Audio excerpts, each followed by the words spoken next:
Hey everyone. Tonight we're diving into something that might just change how you see your November dinner table forever. You think you know the story of Thanksgiving. Pilgrims in black hats, friendly Indians with feathers, everyone holding hands around a turkey feast, grateful for peace and plenty. It's the kind of warm, fuzzy tale that gets trotted out every elementary school pageant and family gathering. But what if I told you that almost everything you learned about that first Thanksgiving is wrong? Not just incomplete, but fundamentally, dramatically wrong. The real story isn't a heartwarming tale of cross-cultural friendship. It's something far more complex, far more human, and honestly, far more interesting than the sanitized version you grew up with. We're talking about survival against impossible odds, political alliances born from desperation, and a clash of civilizations that would reshape an entire continent. This is a story of real people making impossible choices in a world that was changing faster than anyone could comprehend. So before you get comfortable, take a moment to like this video if you're ready to have your assumptions challenged, and subscribe if you want more stories that dig beneath the surface of what we think we know. Let me know in the comments where you're watching from and whether you've ever questioned what you learned about Thanksgiving in school. Tonight, we're not just telling a different story. We're uncovering the truth that's been hiding in plain sight for over 400 years. Now dim the lights, settle in, and let's journey back to a time when the very survival of a small group of English religious separatists depended on forming an alliance with people whose world they were about to change forever. This is the real story of Thanksgiving, and it starts not with gratitude, but with death. Picture this. It's November 1620, and you're standing on the deck of a ship called the Mayflower, staring at a coastline that looks nothing like the warm, fertile lands you were promised. You've been at sea for 66 days. The ship reeks of human waste, vomit, and death. Half the people who started this journey with you are either dead or dying. The other half are sick, starving, and beginning to wonder if this whole venture was a catastrophic mistake. These weren't the wholesome, buckle-shoed pilgrims of your childhood imagination. These were religious radicals, separatists, who had broken away from the Church of England because they believed it was too corrupt, too Catholic, too compromised. They called themselves saints. History would later call them pilgrims, but that term wouldn't be used for another 200 years. To their contemporaries, they were dangerous extremists, the kind of people who made governments nervous and neighbours uncomfortable. They had already fled England once, spending 12 years in Holland trying to build their perfect Christian community. But Holland wasn't perfect either. Their children were learning Dutch, adopting Dutch customs, and worst of all, from their parents' perspective, becoming Dutch. The separatists feared their pure English Protestant identity was being diluted, so they made a desperate gamble. They would sail to the New World, establish a colony where they could worship as they pleased, raise their children as they saw fit, and build what they believed would be a city upon a hill, a beacon of true Christianity for the world to see. The reality was far harsher than their dreams.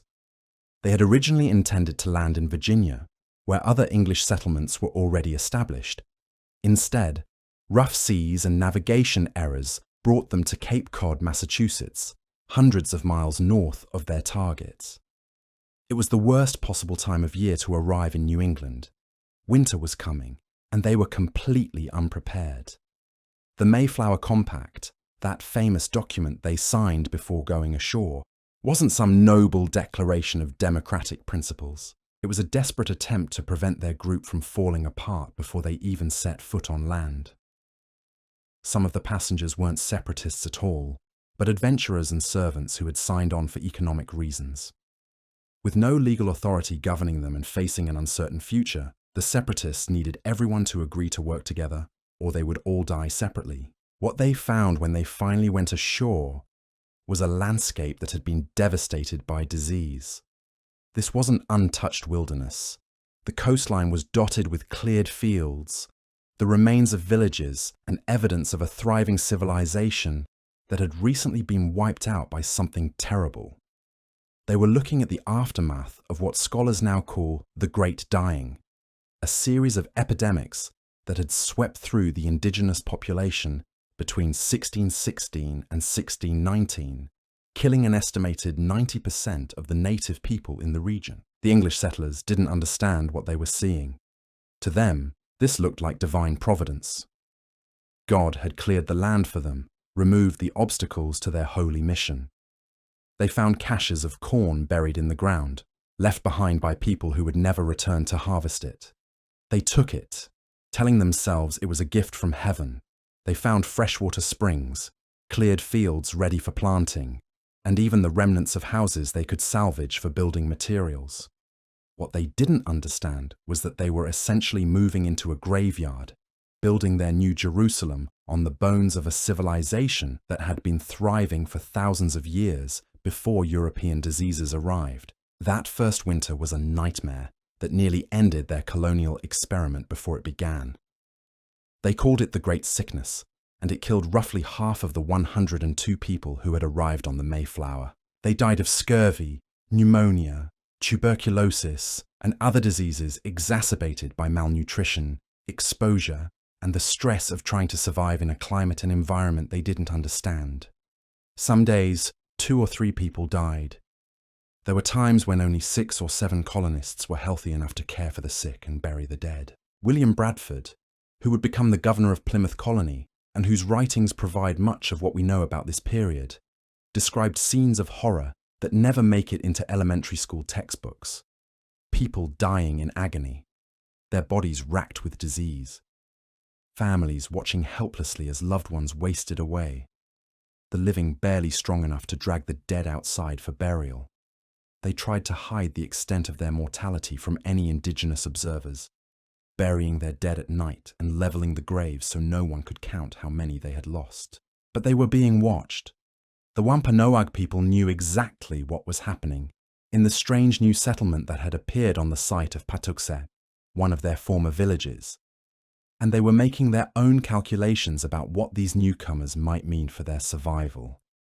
To understand what happened next, you need to understand who the Wampanoag really were, and what they had already endured by the time the Mayflower arrived. This wasn't a simple story of primitive people meeting advanced Europeans. The Wampanoag Confederacy was a sophisticated political alliance of dozens of villages scattered across what is now southeastern Massachusetts and Rhode Island. They had complex systems of governance, extensive trade networks, and a deep understanding of diplomacy and warfare. They had been dealing with European explorers, traders, and would-be colonizers for over a century before the Pilgrims arrived. And they had been devastated by diseases that had come before the diseases themselves. European fishing ships and trading expeditions had been visiting the New England coast since the early 1500s, bringing with them smallpox, plague, typhus, and other diseases to which the indigenous population had no immunity. The Great Dying that had emptied Patuxet and dozens of other villages was just the latest and most catastrophic in a series of epidemics that had been reshaping the demographic and political landscape of New England for generations. Massasoit, whose real name was Usamakhin, was the sachem, or leader, of the Pokanoket, the central group within the Wampanoag Confederacy. He was facing an impossible situation. His people had been decimated by disease. Traditional alliances had been disrupted. Rival groups like the Narragansett to the west, who had been less affected by the recent epidemics, were pressing their advantage, demanding tribute and threatening to absorb what remained of Wampanoag territory. Into this desperate situation came these strange, sickly English colonists, barely clinging to survival in the ruins of Patuxet. From Massasoit's perspective, they might represent an opportunity. If he could forge an alliance with them, he might be able to access European weapons and trade goods that could help him resist Narragansett expansion. It was a calculated risk, but in his position, any option was worth considering. The man who would make first contact possible had a story that reveals just how interconnected the Atlantic world had become by 1620, and just how much indigenous people had already suffered at European hands. His name was Tisquantum, though the English would call him Squanto, and his life story reads like something out of a nightmare. Tisquantum had been born in Patuxet, the very village where the pilgrims had now established their settlement. But he hadn't been there when his people died. In 1614, an English sea captain named Thomas Hunt had lured Tisquantum and about 20 other indigenous men aboard his ship under the pretense of trade, then kidnapped them and sailed them to Spain to be sold as slaves. Think about that for a moment. This man had been torn from his family, his community, everything he knew, and sold into bondage in a foreign land where he couldn't speak the language and had no hope of escape. But Tisquantum's story didn't end in Spanish slavery. Somehow, and the historical record isn't clear on exactly how, he managed to escape or was freed. He made his way to England, where he spent several years learning English and working for various merchants and sea captains. He eventually found passage back to North America in 1619, probably hoping to reunite with his family and community after 5 years of forced exile. What he found when he returned was devastation beyond imagination. Patuxet was gone. Not just abandoned, but erased. The village where he had grown up, where his family had lived, where his people had farmed and fished and raised their children for countless generations, was empty. Grass was growing in the ruins of houses. The fields were returning to forest, and there were bones everywhere. The unburied remains of his people who had died while he was trapped in Europe. Every single person he had ever known was dead. His parents, his siblings, his friends, his extended family, everyone who had shared his childhood, who had taught him to hunt and fish and navigate by the stars, who had told him the stories that connected him to his ancestors and his land. All of them gone, victims of diseases they had never seen before, brought by people who looked like the ones who had enslaved him. This is the man who walked into Plymouth Colony in March 1621 speaking English and offered to help the surviving colonists negotiate with Massasoit. Think about what must have been going through his mind. These English strangers were literally living in the ruins of his childhood home, using tools and supplies they had scavenged from the graves of his people. They were the same people, ethnically and culturally, as those who had kidnapped him and destroyed his world. And yet, he chose to help them survive. Why would he do such a thing? The historical record doesn't give us access to Tisquantum's inner thoughts, but we can make some educated guesses. He was alone in the world in a way that's almost impossible to imagine. His entire cultural and social identity had been erased. The Wampanoag people who remained alive didn't entirely trust him. He had been gone too long, had lived among Europeans, spoke their language, understood their ways. In some eyes, that made him suspect, possibly dangerous. But his unique position also made him valuable. He could serve as a bridge between two worlds that desperately needed to understand each other. The English needed indigenous knowledge to survive. They didn't know how to farm in New England's soil, how to navigate local waterways, how to identify edible plants, or how to hunt and fish effectively in this environment. The Wampanoag needed allies against their enemies and access to European trade goods, especially metal tools and weapons that could give them a crucial advantage. Tisquantum became the crucial link that made cooperation possible. He taught the English how to fertilize their corn with fish, a technique that would become legendary in American agricultural folklore. He served as translator and cultural interpreter when Massasoit came to negotiate with the colonial leaders. He helped arrange the political alliance that would keep both communities alive through the difficult years that followed. On March 22nd, 1621, Massasoit himself arrived in Plymouth with about 60 warriors. This wasn't a casual visit or a friendly social call. This was a diplomatic summit between two sovereign powers, each trying to assess whether the other could be trusted, whether an alliance was possible, and what the terms of that alliance might be. The English colonists were terrified. They had been living in fear of indigenous attack since their arrival, and now here was a large group of armed warriors approaching their settlement.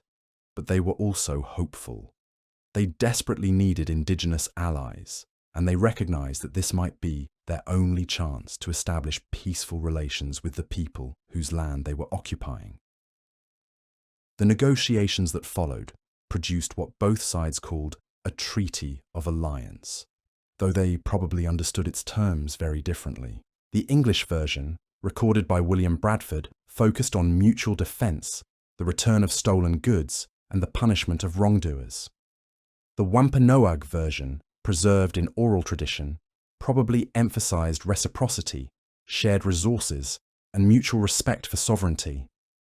What both sides agreed on was that they needed each other. The English needed indigenous knowledge and political protection. The Wampanoag needed European allies and access to trade goods. It was a marriage of convenience born from mutual desperation, not the cross-cultural love fest of popular mythology. And it worked, at least for a while. The summer of 1621 was the first time since their arrival that the English colonists could reasonably expect to survive. Their crops were growing, thanks largely to indigenous agricultural knowledge. Their political situation was stable, thanks to their alliance with Massasoit. They had enough food, adequate shelter, and reasonable security. For the first time in almost a year, they could imagine a future in this place. That's the context in which the famous harvest celebration of autumn 1621 took place. And now that you understand the real background, you can see why everything you knew about that thought event is probably wrong. The harvest celebration of 1621 wasn't planned as some grand gesture of intercultural harmony. It was a practical matter of survival and diplomacy, wrapped in the customs both communities understood. The English had managed their first successful harvest in the New World, an achievement that meant the difference between life and death in the coming winter. For a community that had lost half its members to starvation and disease just months earlier, this was nothing short of miraculous. Edward Winslow, one of the few colonists who left a written record of the event, described it in a letter that would later be published in a promotional pamphlet designed to attract more settlers to Plymouth. His account is matter-of-fact, almost casual, as if he's describing just another day in colonial life. But read between the lines, and you can sense the relief, the cautious optimism, and the ever-present awareness that their survival remained precarious. Our harvest being gotten in, our governor sent 4 men on fowling, Winslow wrote, that so we might after a special manner rejoice together after we had gathered the fruit of our labours. This wasn't a religious thanksgiving, in the sense that later generations would understand it. The pilgrims held days of thanksgiving as solemn religious observances, times of prayer and fasting, not feasting. This was what they called a harvest celebration, a secular event focused on acknowledging their good fortune and strengthening social bonds. The 4 men returned with enough waterfowl to feed the colony for almost a week. We don't know exactly what birds they brought back. Turkey gets mentioned in most modern retellings, but Winslow's letter just says fowl. In 1621 New England, that could have meant wild turkey, but it was more likely ducks, geese, and swans. These birds were abundant in the wetlands around Plymouth. Easier to hunt than the wary wild turkeys that could outrun a man and fly faster than most colonial firearms could track. What happened next reveals just how different the political dynamics were from the sanitized version taught in schools. The colonists began their celebration, which included not just feasting but also military exercises and demonstrations. They fired their muskets, shot off cannons, and engaged in martial displays that were part entertainment and part intimidation. The sound of gunfire echoing across the landscape wasn't unusual in itself. The English had been using firearms for hunting and defence since their arrival, but the volume and intensity of the shooting during this celebration was something new. To the Wampanoag warriors who were monitoring the settlement, the sound was alarming. From their perspective, this could have been an attack, a military exercise preparing for war, or a signal of distress. Massasoit, true to his alliance with the colonists, responded by sending warriors to investigate. What they found was a feast in progress, not a battle, but their arrival wasn't exactly planned by the English hosts. According to Wampanoag oral tradition, about 90 men appeared at the edge of the settlement, armed and ready for whatever they might encounter. The English were suddenly faced with a diplomatic crisis. Here they were, celebrating their successful harvest, and they had inadvertently summoned their indigenous allies under what might have been interpreted as false pretenses. The situation could have escalated into the very conflict both sides had been trying to avoid. Instead, it became an opportunity for the kind of political theatre both cultures understood. Massasoit's men hadn't come empty-handed.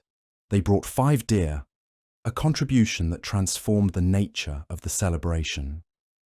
Venison was a luxury for the English colonists, who had struggled to hunt large game in their unfamiliar environment.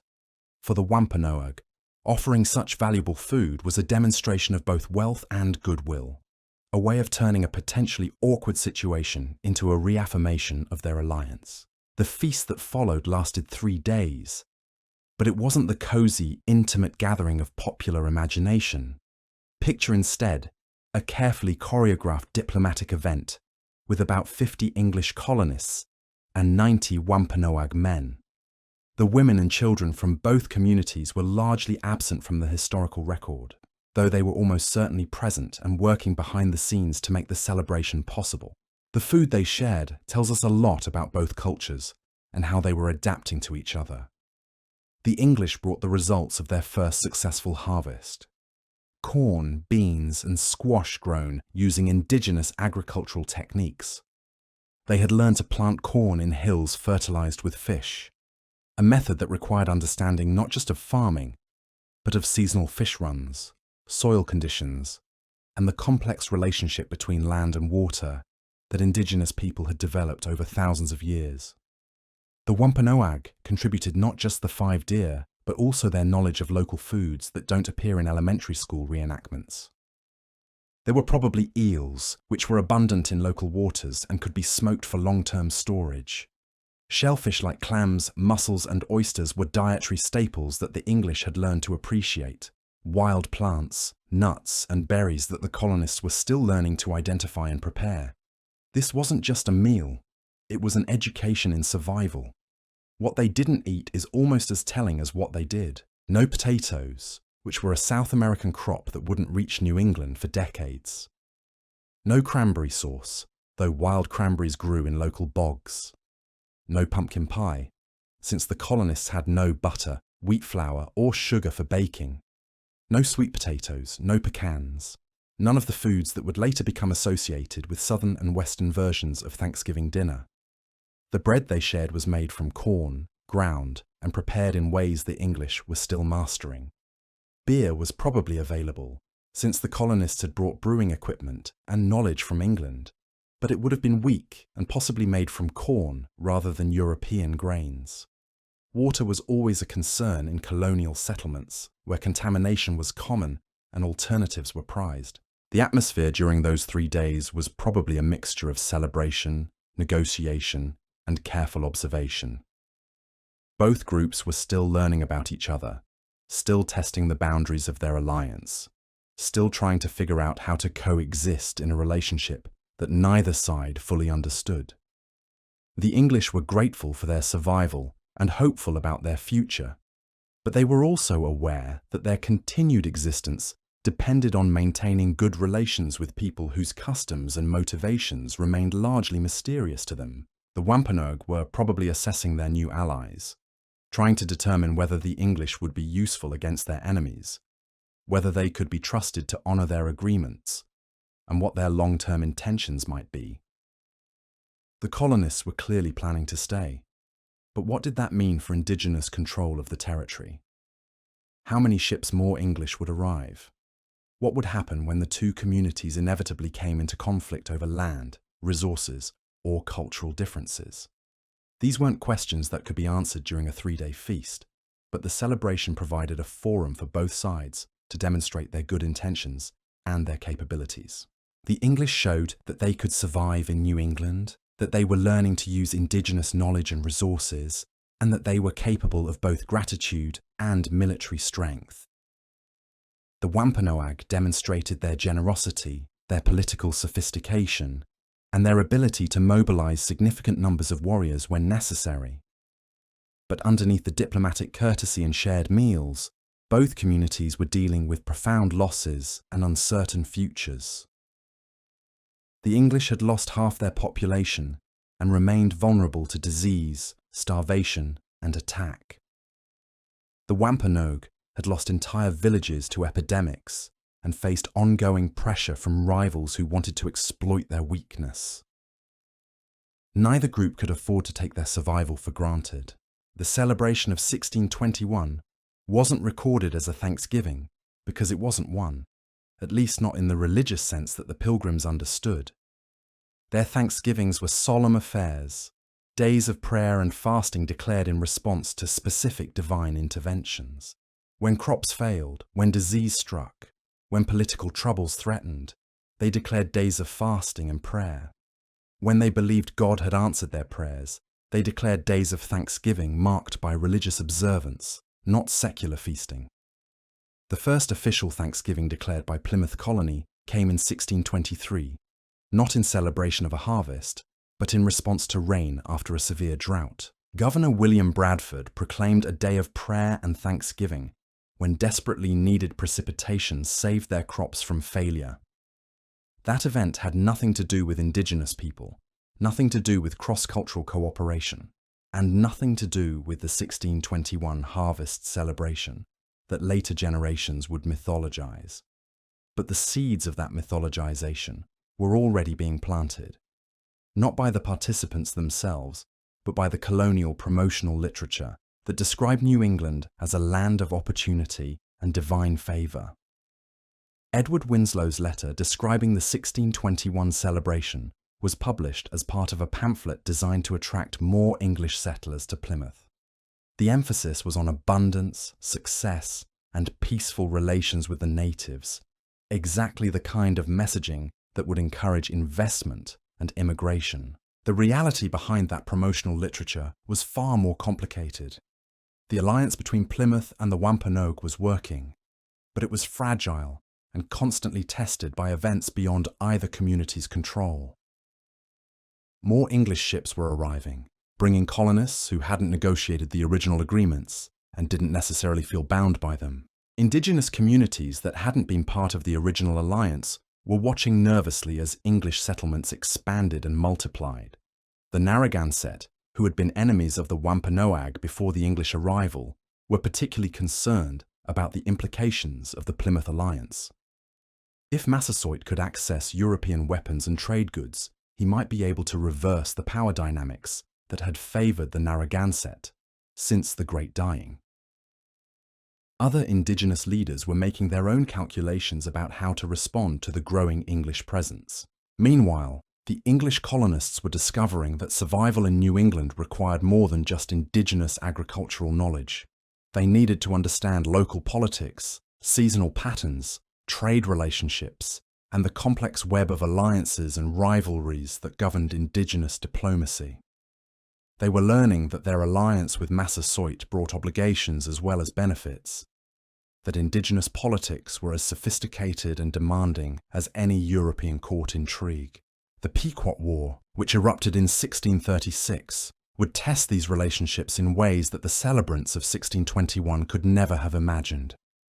The conflict began as a trade dispute, but escalated into a war of extermination that would forever change the balance of power in New England. The English colonists, supported by their Wampanoag and Narragansett allies, would destroy the Pequot Confederation in a campaign marked by unprecedented brutality and a new kind of warfare that targeted entire communities rather than just military forces. The massacre at Mystic Fort, where colonial forces burned a Pequot village and killed hundreds of men, women, and children, was celebrated by colonial authorities as a great victory. Captain John Mason, one of the military leaders, wrote that the Lord was pleased to smite our enemies in the hinder parts and to give us their land for an inheritance. colonial authorities declared a day of Thanksgiving to celebrate the destruction of the Pequot people. This was the other face of colonial Thanksgiving, the one that doesn't appear in elementary school pageants. Days of Thanksgiving were declared not just for successful harvests and answered prayers, but for military victories over indigenous enemies. The same religious framework that taught colonists to see their survival as evidence of divine favor also taught them to see indigenous resistance as evidence of satanic opposition that had to be crushed. The Wampanoag, who had celebrated with the English in 1621, found themselves caught in the middle of these expanding conflicts. Their alliance with Plymouth provided protection and access to European goods, but it also made them enemies of indigenous groups who opposed English expansion. They were being drawn into wars they hadn't chosen, fighting battles that served English interests more than their own. Massasoit himself remained committed to the alliance throughout his lifetime, but he was increasingly isolated among indigenous leaders who saw cooperation with the English as a path to destruction. His own people were divided, with some believing that accommodation was the only way to survive in a world being rapidly transformed by European colonization, while others argued that resistance was the only way to preserve their independence and way of life. The children who had grown up in the shadow of the 1621 celebration would inherit these tensions and contradictions. English colonial children were taught to see indigenous people as both potential allies and perpetual threats, people who could be trusted in times of mutual need, but who could never be fully integrated into colonial society.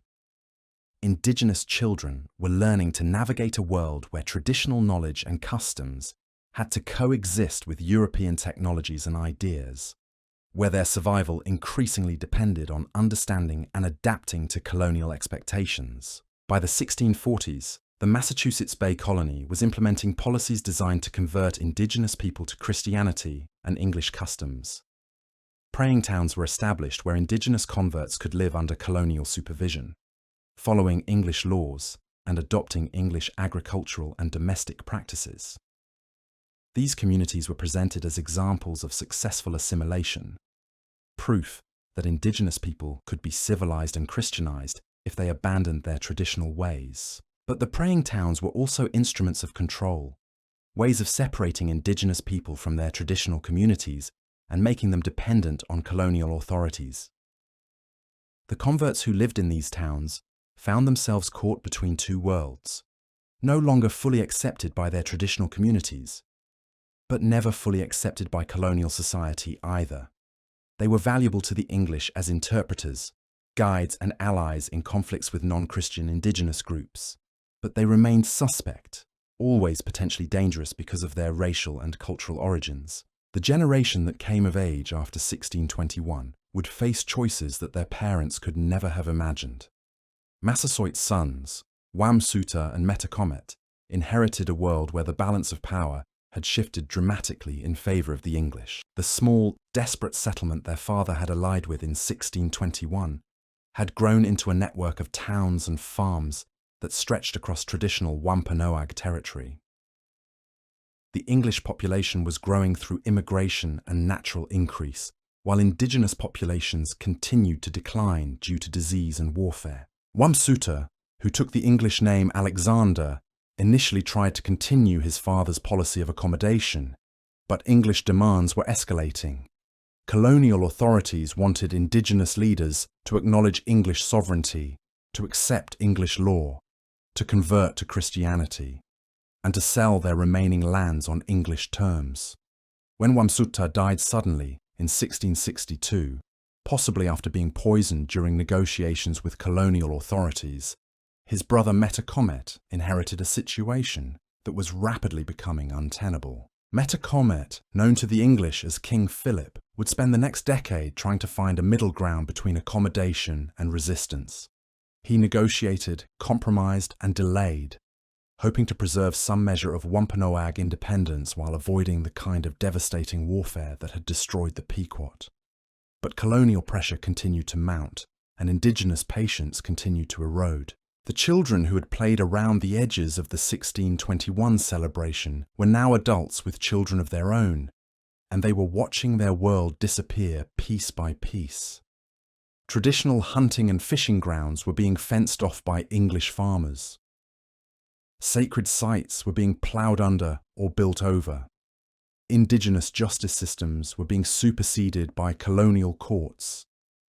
The English language and English customs were becoming necessary for survival, while traditional knowledge and practices were being dismissed as primitive or diabolic. This was the world that would explode into King Philip's War in 1675, a conflict that would make the Pequot War look like a minor skirmish. When the fighting finally began, it would involve not just the Wampanoag, but dozens of indigenous communities across New England, united by the recognition that accommodation had failed and that their survival as independent peoples depended on driving the English back into the sea. The war would last 14 months and would be, proportionally, the bloodiest conflict in American history. 1 in 10 English colonists would die, and entire towns would be abandoned or destroyed. But the indigenous losses would be even more catastrophic. By the time the fighting ended, the independent indigenous nations of southern New England would be broken, their survivors scattered, enslaved, or confined to small reservations under colonial control. Metacomet himself would be killed in August 1676, his body drawn and quartered, his head mounted on a spike in Plymouth, where it would remain for 25 years, as a warning to anyone who might challenge English authority. The son of the man who had shared venison with English colonists in 1621 would become a symbol of indigenous resistance and colonial vengeance, his death marking the end of the world that had made that first Thanksgiving celebration possible. But all of that was still decades in the future, as the participants in the 1621 harvest celebration cleaned up after their 3-day feast and returned to the daily business of survival. The English went back to preparing for winter, storing food, repairing buildings, and planning for the next growing season. The Wampanoag returned to their own communities, carrying news of English strength and English gratitude, trying to assess what this new relationship might mean for their people's future. Neither group understood that they had just participated in an event that would be remembered, mythologized, and transformed into something completely different from what they had actually experienced. The 1621 celebration would be largely forgotten for the next 200 years, remembered only in a few historical documents and family traditions. It would take 19th century writers and politicians to discover in this forgotten harvest feast the perfect symbol for American national identity, a story that could unite a diverse and fractured nation around shared values of gratitude, cooperation, and divine favor. But that story of mutual accommodation and careful diplomacy was already beginning to fracture even as the last embers of the 1621 celebration died out. The forces that would ultimately destroy the fragile peace were already in motion, driven by pressures that neither Massasoit nor the Plymouth leaders could fully control. More ships were arriving from England, bringing colonists who hadn't lived through that desperate first winter, who hadn't negotiated the delicate alliance that kept both communities alive. These new arrivals saw the landscape through different eyes.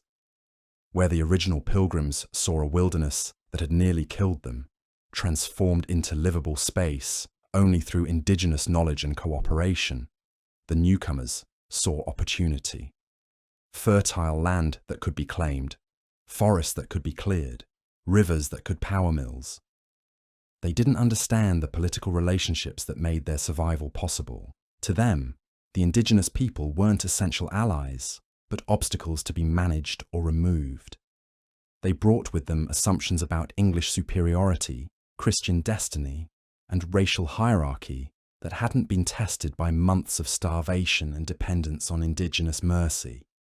Their confidence was dangerous in ways they couldn't comprehend. The Massachusetts Bay Colony, established in 1630 just north of Plymouth, represented everything the original Pilgrims had tried to avoid. Where Plymouth was small, struggling, and dependent on indigenous cooperation, Massachusetts Bay was large, well-funded, and aggressively expansionist. The Puritans who founded it shared the Pilgrims' religious convictions, but not their experience of vulnerability.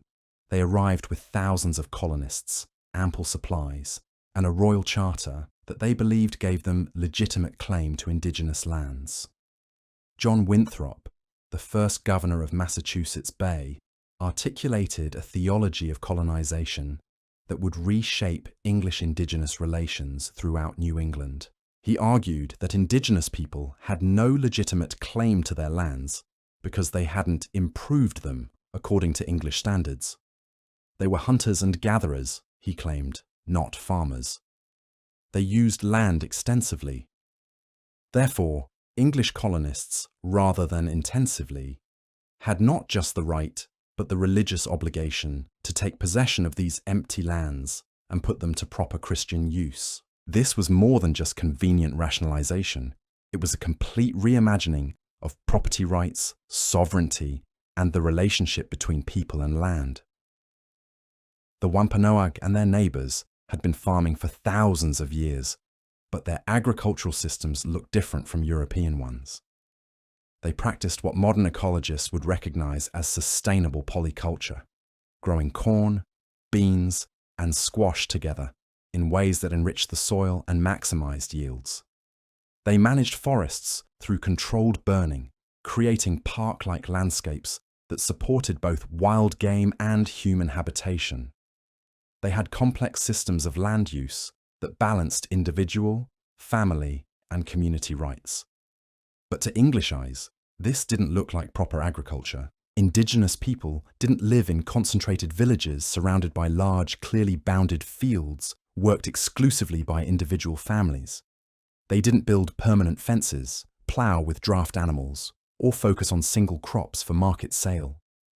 Their land use patterns were too sophisticated for European understanding, too different from familiar systems to be recognized as legitimate. The theological implications were enormous. If indigenous people weren't really using their land properly, then taking it wasn't theft but stewardship. If they weren't true farmers, then they weren't truly civilized. If they weren't civilized, then they weren't fully human in the way that mattered for legal and moral purposes. English colonists could dispossess them not just without guilt, but with righteous satisfaction, knowing they were bringing Christian civilization to a pagan wilderness. Massasoit watched these developments with growing alarm. The small, desperate community he had allied with in 1621 was becoming the advance guard of something much larger and more threatening. English settlements were multiplying, English population was growing, and English attitudes were hardening. The mutual dependence that had made cooperation possible was being replaced by English confidence and indigenous marginalization. But he was trapped by his own earlier decisions. The alliance with Plymouth had been successful in its immediate objectives. It had protected his people from Narragansett domination and provided access to European trade goods that enhanced Wampanoag military and economic power. Breaking the alliance now would invite immediate retaliation from English colonists who were no longer weak and desperate. Maintaining it meant accepting English expansion and the gradual erosion of Wampanoag sovereignty. His position was made even more difficult by divisions within his own community. Some Wampanoag leaders argued for continued accommodation, believing that adaptation and cooperation offered the best chance for survival in a world being rapidly transformed by European colonization. They pointed to the material benefits of the English alliance and the catastrophic fate of indigenous groups that had chosen armed resistance.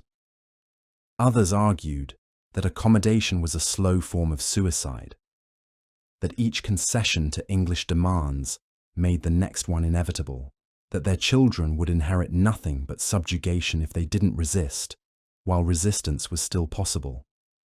They looked at the expanding English settlements, the increasing restrictions on indigenous movement and hunting, the pressure to convert to Christianity and adopt English customs, and saw the systematic destruction of everything that made life meaningful. These weren't abstract political debates. They were arguments about survival, identity, and the kind of world Wampanoag children would inherit. The generation that had lived through the Great Dying understood vulnerability in ways their children couldn't fully grasp. They had seen entire communities disappear, had experienced the terror of watching everyone they loved die of diseases they couldn't understand or treat. Their willingness to compromise with the English was born from intimate knowledge of what extinction looked like. But their children had different experiences and different fears. They had grown up in a world where English colonists were already a permanent presence, where traditional ways of life were constantly under pressure, where the choice seemed to be between cultural death through assimilation or physical death through resistance. Some chose conversion to Christianity, learning to read and write English, adopting European dress and customs. Others retreated deeper into traditional practices, rejecting everything associated with the colonists. The praying towns that Massachusetts Bay Colony established in the 1640s were supposed to resolve these tensions by creating spaces where indigenous people could adopt Christianity and English customs while maintaining some measure of community autonomy. The most famous of these was Natick, established in 1651 under the supervision of John Eliot, a Puritan minister who devoted his life to converting indigenous people to Christianity. Eliot genuinely believed he was offering salvation to people trapped in paganism and barbarism. He learned to speak Massachusetts, the local indigenous language, and translated the Bible and other religious texts. He established schools where indigenous children could learn to read and write. He created legal codes that blended English law with indigenous customs. He trained indigenous ministers to serve their own communities. To many English colonists, Eliot's work was proof that indigenous people could be civilized and Christianized, that the colonial project was ultimately beneficial to everyone involved. Here were former savages living in English-style houses, farming individual plots of land, attending Christian worship services, and sending their children to English-style schools. They were becoming productive members of colonial society, while maintaining their own communities and leadership structures. But the reality was more complicated and more troubling. The praying towns were instruments of cultural destruction as much as cultural preservation. Indigenous people who joined them had to renounce traditional religious practices, which meant abandoning not just their spiritual beliefs, but the entire worldview that connected them to their ancestors, their land, and their understanding of their place in the universe. They had to adopt English gender roles which disrupted traditional systems of kinship and authority. Indigenous women lost much of their traditional political and economic power. Indigenous men were expected to become individual farmers rather than participants in communal hunting and fishing economies. Children were educated in English rather than indigenous languages, taught English rather than indigenous history, and prepared for life in English rather than indigenous society. The converts found themselves caught between two worlds, never fully accepted by either. English colonists continued to see them as racially inferior, potentially dangerous, and only temporarily useful. Traditional indigenous communities often viewed them as traitors who had sold their heritage for European promises.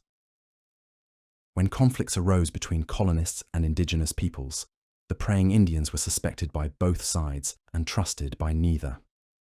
This was the world that Massasoit's sons inherited when he died in 1661.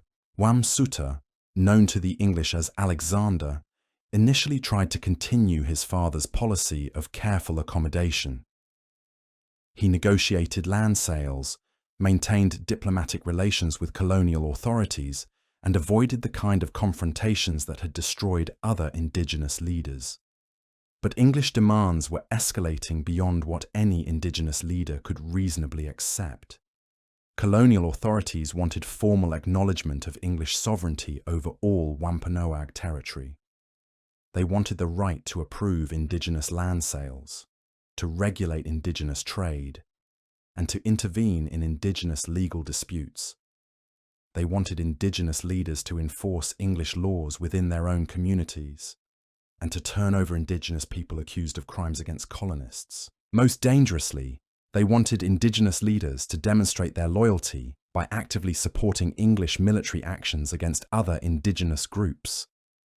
The alliance that had begun as mutual defense was becoming a tool of English expansion, with Wampanoag warriors expected to fight their indigenous neighbours to advance English territorial ambitions. Wamsuta was summoned to Plymouth in 1662 to answer charges that he was planning to sell land to colonies other than Plymouth, thereby violating the exclusive trading relationship that was central to the original alliance.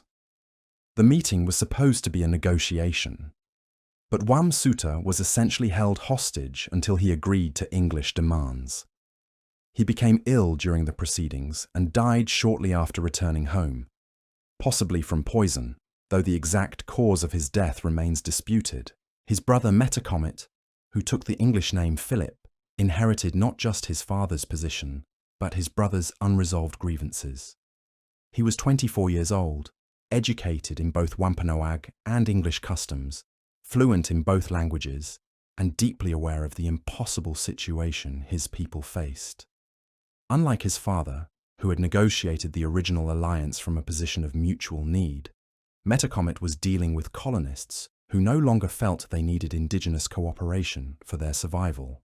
The English population of New England had grown to over 50,000 by 1670, while the indigenous population had continued to decline due to disease, warfare, and emigration. The demographic balance that had made the 1621 alliance possible had shifted dramatically in favour of the colonists. They no longer needed indigenous knowledge to survive in New England, indigenous allies to defend against other indigenous groups, or indigenous cooperation to access land and resources. What they wanted now was indigenous submission, complete and unconditional acknowledgement of English authority over all aspects of life in New England. They were no longer interested in diplomatic relationships between sovereign peoples. They wanted the relationship of rulers to subjects, with indigenous people occupying a subordinate position similar to that of servants or slaves. Metacomet understood that accepting these terms meant the end of Wampanoag independence and the beginning of a slow process of cultural and political extinction. But he also understood that rejecting them meant war against an enemy that outnumbered his people 5-1 and possessed overwhelming advantages in weapons, supplies, and military organization. For 13 years, he tried to find a middle path. He negotiated when negotiation was possible, compromised when compromise was unavoidable, and delayed when delay was feasible. He sold some land to satisfy English demands for expansion, while trying to preserve enough territory to maintain Wampanoag economic and political independence.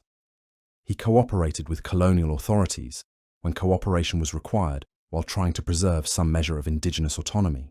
But each concession made the next one inevitable. Each piece of land sold made his people more dependent on the remaining territory. Each acknowledgement of English authority made it harder to resist future English demands. Each compromise alienated indigenous people who believed accommodation was impossible, while failing to satisfy colonists who believed only complete submission was acceptable. The breaking point came in 1675, over an issue that perfectly illustrated the incompatible worldviews that had been developing since 1621. John Sassamon, a Harvard-educated indigenous Christian who served as Metacomet's secretary and advisor, was found dead in a pond near Middleborough, Massachusetts. English authorities suspected murder and accused 3 Wampanoag men of killing Sassamon because he had warned colonial authorities that Metacomet was planning war. The trial that followed was a legal and cultural disaster that made war almost inevitable.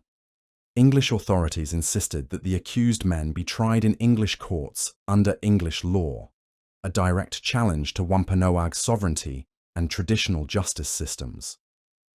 Metacomet argued that indigenous people accused of crimes against other indigenous people should be tried by indigenous authorities according to indigenous law. The deeper issue wasn't just legal jurisdiction, but the fundamental question of whether indigenous peoples remained sovereign nations capable of governing their own internal affairs, or had become subjects of English colonial government. If the Wampanoag men were tried and convicted in English courts, It would establish the precedent that English law superseded indigenous law even within indigenous communities. The trial proceeded despite Wampanoag protests, and all 3 men were convicted and executed. One of them was hanged, the rope broke, and he was allowed to speak before being hanged again. He confessed to the murder and implicated Metacomet in ordering it, a confession that English authorities used to justify their suspicions of Wampanoag treachery. To Metacomet and his supporters, the trial and executions were acts of war, direct attacks on Wampanoag's sovereignty that could not be tolerated without accepting complete subjugation to English authority. To English colonial authorities, they were legitimate exercises of legal jurisdiction over criminal acts committed within English territory. The war that followed would be known to the English as King Philip's War, named after their enemy. To the Wampanoag and their allies, it was a war for survival, a final attempt to preserve some measure of independence in a world being rapidly reshaped by English colonization. To modern historians, it was the most devastating conflict per capita in American history, a war that would fundamentally alter the demographic, political, and cultural landscape of New England. The fighting began in June 1675 with raids on English settlements in the Plymouth colony. Metacomet's strategy was to strike quickly and decisively at isolated farms and small towns, hoping to convince the colonists that the cost of continued expansion was too high to bear. If he could inflict enough casualties and economic damage, perhaps the English would be willing to negotiate a new relationship that preserved some measure of indigenous independence. But Metacomet had miscalculated the nature of English colonial society and the extent to which it had changed since his father's time. The colonists of 1675 were not the desperate survivors of 1621. They had deep roots in New England, extensive support networks, and access to military resources from other English colonies. More importantly, they had developed a sense of racial and religious superiority that made compromise with savage enemies almost unthinkable. The war quickly escalated beyond Metacomet's ability to control. Indigenous communities that had remained neutral or even allied with the English found themselves under suspicion and attack. The praying Indians, who had converted to Christianity and adopted English customs, were rounded up and confined to internment camps on islands in Boston Harbor, where many died of disease and exposure. English military tactics evolved rapidly from defensive measures to offensive campaigns designed to destroy indigenous communities entirely. The colonial militia adopted indigenous warfare techniques using indigenous allies as scouts and guides, but combined them with European military discipline and firepower. They targeted not just warriors, but entire communities, burning villages, destroying food supplies, and killing or capturing women, children, and elders. The Great Swamp Massacre of December 1675 epitomized the genocidal nature of the conflict. Colonial forces, led by Governor Josiah Winslow of Plymouth Colony, attacked a fortified Narragansett village in Rhode Island, where hundreds of non-combatants had taken refuge for the winter. The colonists stormed the fort, set it on fire, and killed an estimated 600 people, most of them women, children, and elderly men who had no connection to Metacomet's war. The attack was celebrated by colonial authorities as a great victory over savage enemies. Increase Mather, one of the most prominent Puritan ministers of his generation, declared that, on this day, we have sent 600 heathen souls to hell. Colonial authorities declared a day of thanksgiving to celebrate God's favor in delivering their enemies into their hands. This was the other face of colonial thanksgiving, the one that reveals how the religious framework that had sustained the Pilgrims through their early struggles had evolved into a justification for genocide. The same God who had supposedly prepared New England for English settlement by sending diseases to kill indigenous peoples was now blessing English armies as they completed the work of extermination. The Narragansett, who had remained neutral in the early stages of the war, joined Metacomet's alliance after the Great Swamp Massacre. So did many other indigenous communities that had previously tried to avoid involvement in the conflict. The war spread across New England, as indigenous peoples recognized that neutrality offered no protection against English violence. But the military balance was already shifting decisively in favor of the colonists. Indigenous communities were running out of ammunition, food, and places of refuge. English forces were receiving reinforcements and supplies from other colonies. Most importantly, the English were succeeding in turning indigenous peoples against each other, using offers of reward and threats of extermination to recruit indigenous allies who provided crucial intelligence and military support. By the spring of 1676, Metacomet's alliance was collapsing. Hunger, disease, and constant military pressure were taking their toll on indigenous communities. Many warriors were dead, wounded, or captured. Families were scattered, villages were destroyed, and traditional seasonal patterns of hunting, fishing, and farming had been completely disrupted. Metacomet himself was increasingly isolated, moving from one temporary refuge to another with a small band of followers who remained loyal despite the hopelessness of their situation. He was betrayed by an indigenous informant named John Alderman, who revealed his location to English forces in exchange for the bounty on his head. On August 12, 1676, Metacomet was killed in a swamp near his birthplace by an indigenous soldier fighting with the English colonial militia. His body was drawn and quartered, his hands sent to Boston as trophies, and his head mounted on a spike in Plymouth where it remained for 25 years. The son of Massasoit, the sachem who had shared venison with English colonists at the harvest celebration of 1621, had become a symbol of indigenous resistance and colonial vengeance.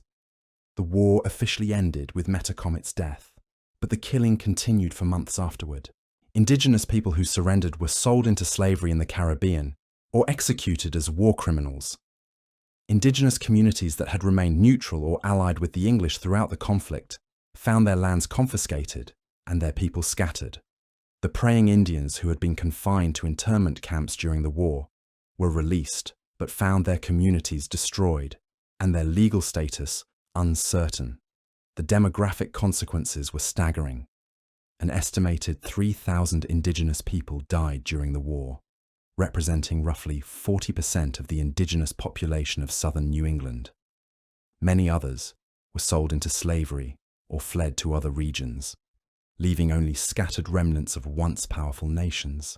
The Wampanoag Confederacy that had allied with Plymouth in 1621 was effectively destroyed, its surviving members confined to small reservations or absorbed into other communities. The English casualties were also severe by colonial standards. Roughly 600 colonists died during the 14 months of fighting, representing about 2% of the English population of New England. 12 towns were completely destroyed, and dozens of others were damaged or abandoned. The economic cost was enormous, estimates suggesting that the war consumed with some nearly half of New England's wealth. But unlike the indigenous communities, English colonial society recovered quickly from these losses. Immigration from England continued, natural population increase remained high, and economic growth resumed within a few years. The war had been devastating, but not existentially threatening for English colonists.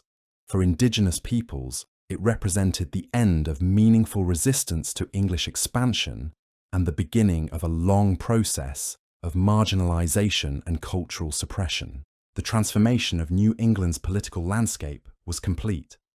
Where dozens of independent indigenous nations had existed in 1620, only scattered remnants remained by 1680. English colonial governments claimed jurisdiction over all of New England, with indigenous peoples relegated to the status of subjects rather than allies. The diplomatic relationships that had made the 1621 celebration possible were replaced by systems of legal and economic control designed to manage indigenous populations rather than negotiate with them. The memory of King Philip's War would haunt New England for generations, but not in ways that encouraged reflection on the justice of English expansion or the legitimacy of indigenous resistance. Colonial writers portrayed the war as a test of Christian civilization against savage barbarism, with English victory proving God's favour and indigenous defeat demonstrating divine judgment against paganism. Increase Mather's History of the War, published in 1676, established the narrative framework that would dominate English understanding for centuries. The war was portrayed as unprovoked indigenous aggression against peaceful Christian settlers, with Metacomet cast as a treacherous savage who violated the trust and generosity that English colonists had shown his people since 1621. The 1621 harvest celebration, which had been largely forgotten during the intervening decades, was rediscovered and reinterpreted as evidence of English generosity and indigenous ingratitude. The same colonists who had shared their feast with Massasoit's people, colonial writers argued, had been repaid with violence and treachery by Massasoit's son. The contrast between the peaceful Thanksgiving of 1621 and the savage war of 1675 became a central theme in colonial literature and political discourse. This narrative served important psychological and political functions for English colonial society. It justified the destruction of indigenous communities by portraying them as inherently violent and untrustworthy. It absolved colonists of responsibility for the war by casting them as victims rather than aggressors. And it provided a moral framework for continued expansion by suggesting that indigenous peoples had forfeited their right to the land through their violations of civilized norms. But the narrative required forgetting or distorting much of what had actually happened between 1621 and 1675. The gradual English encroachment on indigenous lands, the increasing restrictions on indigenous sovereignty, the cultural and religious pressure to abandon traditional ways of life, the legal and political marginalization that had made war almost inevitable, all of this disappeared from colonial memory, replaced by a simple story of savage ingratitude and Christian suffering. The real story of those 54 years was far more complex and morally ambiguous. It was a story of two peoples trying to coexist in the same territory with incompatible understandings of land, sovereignty, religion, and justice. It was a story of individuals on both sides who tried to find middle ground and individuals who refused to compromise. It was a story of cultural misunderstanding, economic pressure, demographic change, and political miscalculation. Most importantly, it was a story of how the conditions that had made the 1621 celebration possible, mutual need, demographic balance, and political flexibility, had been eroded by forces that neither Massasoit nor William Bradford could have foreseen or controlled. The small, desperate community that had allied with the Wampanoag for mutual survival had become part of a larger colonial project that had no room for independent indigenous nations. The children who had grown up hearing stories of the 1621 feast would spend their adult lives fighting a war that made such cooperation impossible. The grandchildren would inherit a world where indigenous peoples existed only as subjects of English authority or as enemies to be destroyed.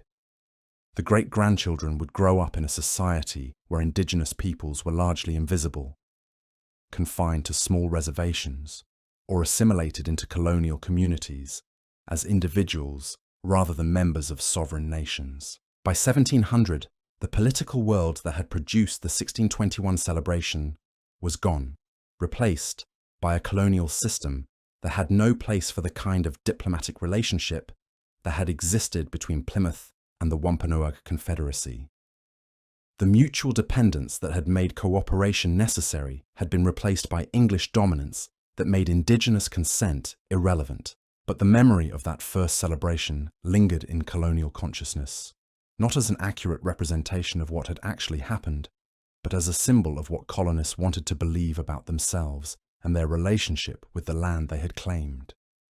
The story of pilgrims and Indians sharing a peaceful feast became a founding myth that explained and justified English presence in New England, while erasing the violence and dispossession that had made English dominance possible. That myth would be rediscovered and transformed again in the 19th century, When Americans were looking for national symbols that could unite a diverse and fractured republic around shared values and common origins.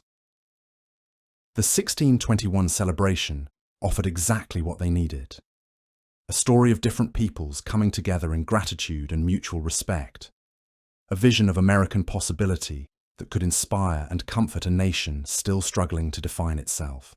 But to make that story work, 19th century Americans had to forget even more of what had actually happened than their colonial ancestors had. They had to forget King Philip's War, the Great Swamp Massacre, the enslavement and exile of indigenous survivors, and the complete destruction of the political world that had made the 1621 celebration possible. They had to transform a 3-day harvest festival shared by specific historical communities into a timeless symbol of American values. They had to turn Massasoit from a sophisticated political leader making calculated decisions about his people's survival into a noble savage grateful for English civilization. They had to turn the Pilgrims from desperate religious refugees dependent on indigenous knowledge and cooperation into heroic founders bringing Christian civilization to a pagan wilderness. Most importantly, they had to make the story end in 1621 with the successful harvest and the shared feast, rather than continue through the decades of increasing tension, cultural destruction, and violent conflict that actually followed. The real story of Thanksgiving wasn't a story of successful cooperation between different peoples, but a story of how such cooperation became impossible as demographic, economic, and political conditions changed. The transformation of this complex historical reality into a simple national myth would be the work of the 19th century, when Americans were desperately seeking symbols of unity and identity that could hold their fractured nation together.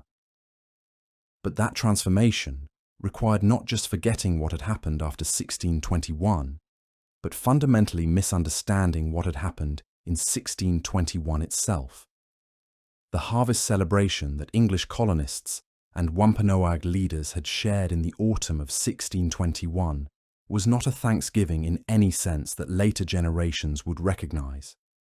It was not a religious observance, not an annual tradition, and certainly not a symbol of harmonious race relations. It was a diplomatic event, a political necessity, a moment of cautious cooperation between two communities that needed each other to survive, but never fully trusted each other and never resolved the fundamental contradictions in their relationship. The real story of that celebration reveals not the triumph of American values, but the tragedy of American origins. It shows us a moment when different ways of life might have coexisted, when mutual respect and cooperation might have created something genuinely new and hopeful. But it also shows us how quickly that moment passed, how the forces of expansion, competition, and cultural conflict overwhelmed the fragile bonds of mutual necessity that had made cooperation possible. Understanding that real story doesn't diminish the courage or suffering of anyone involved. The English colonists who celebrated their first successful harvest in 1621 had indeed survived against incredible odds, had indeed learned to adapt to a new environment with indigenous help, and had indeed found reasons for gratitude in their precarious situation. The Wampanoag leaders who chose to share that celebration had indeed shown remarkable generosity to strangers who represented both opportunity and threat, had indeed made sophisticated political calculations about their people's survival, and had indeed demonstrated the kind of diplomatic wisdom that kept both communities alive through a critical period. But recognizing the humanity and complexity of all the participants makes the story more tragic, not less. These were real people making impossible choices under unimaginable pressure, trying to find ways to coexist in a world that was changing too rapidly for anyone to fully understand or control. Their failure to create lasting peace wasn't due to anyone's moral inadequacy, but to structural forces that were larger than any individual's ability to manage. The demographic pressure of continued English immigration meant that the small, manageable colonial presence of 1621 would inevitably become the overwhelming colonial dominance of 1675. The economic logic of European colonization meant that extensive indigenous land use patterns would inevitably conflict with intensive English agricultural systems. The cultural assumptions that both peoples brought to their encounter made it almost impossible for either side to fully understand or accept the other's way of life. Most tragically, the very success of the early cooperation created conditions that made later cooperation more difficult. The knowledge that English colonists gained from indigenous teachers allowed them to become less dependent on indigenous allies. The weapons and tools that indigenous peoples acquired through trade with the English made their conflicts with other indigenous groups more deadly, and their relationships with colonial governments more complex. The political alliances that served both communities well in the short term created obligations and expectations that became impossible to fulfill as circumstances changed. This was the real tragedy of the 1621 celebration. It represented not the beginning of lasting friendship, but the high point of a relationship that was already beginning to decay. The mutual need that made cooperation possible was temporary. The mutual understanding was limited, and the mutual respect was fragile. As soon as the conditions that had created the alliance began to change, the alliance itself became a source of tension rather than stability. The story of how that alliance collapsed and eventually exploded into genocidal warfare is not a story that 19th century Americans wanted to tell or 20th century Americans wanted to hear. It was much easier and more comforting to freeze the story in 1621, to pretend that the moment of cooperation was permanent rather than fleeting, to imagine that the differences between English and indigenous worldviews were superficial rather than fundamental. But that comfortable myth came at an enormous cost, not just to historical accuracy, but to national self-understanding.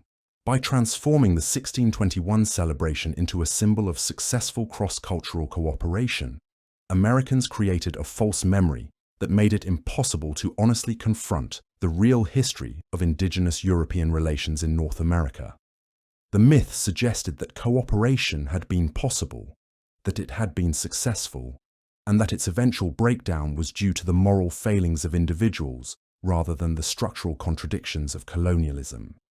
It implied that indigenous peoples who resisted European expansion were ungrateful for European generosity rather than defending their sovereignty against foreign invasion.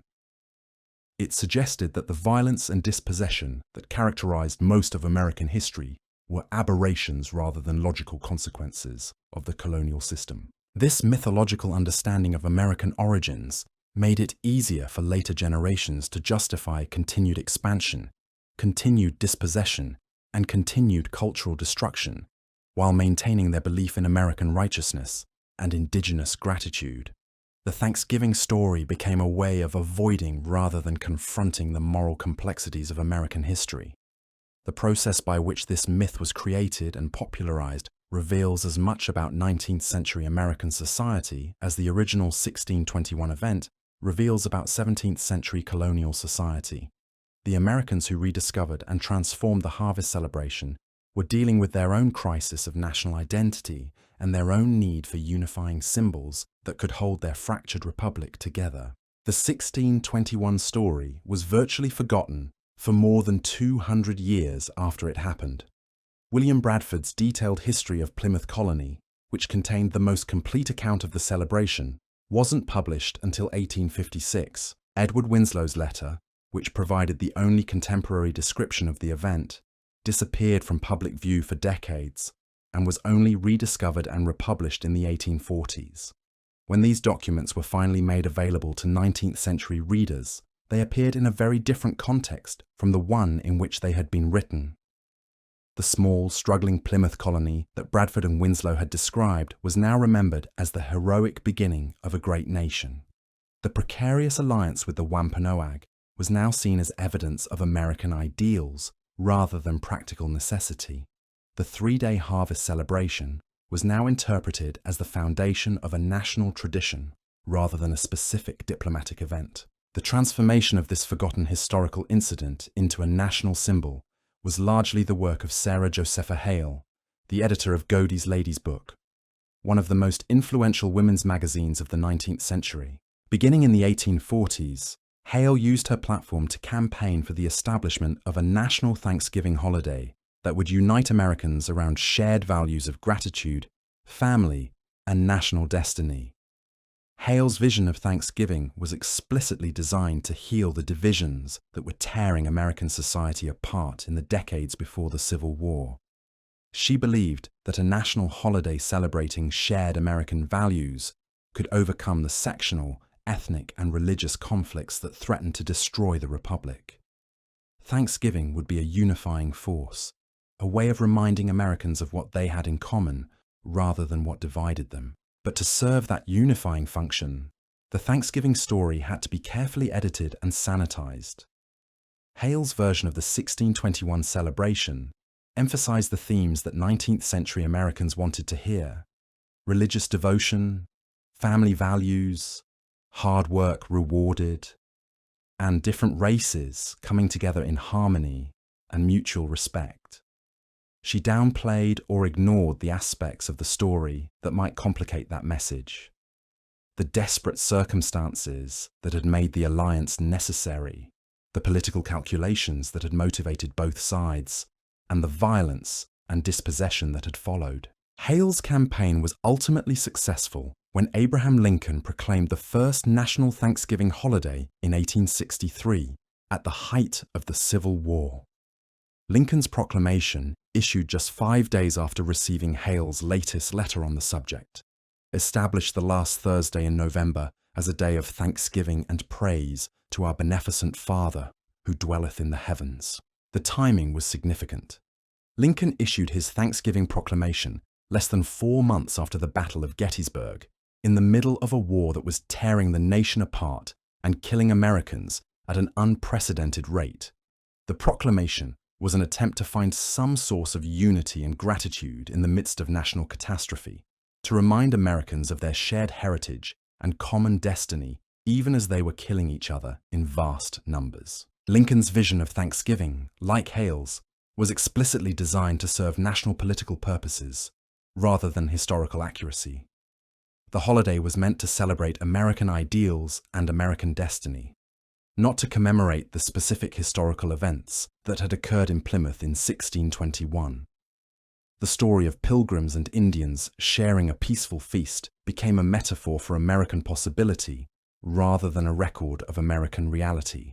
This metaphorical use of the 1621 story served important psychological and political functions for 19th century Americans, just as the colonial reinterpretation had served colonial society.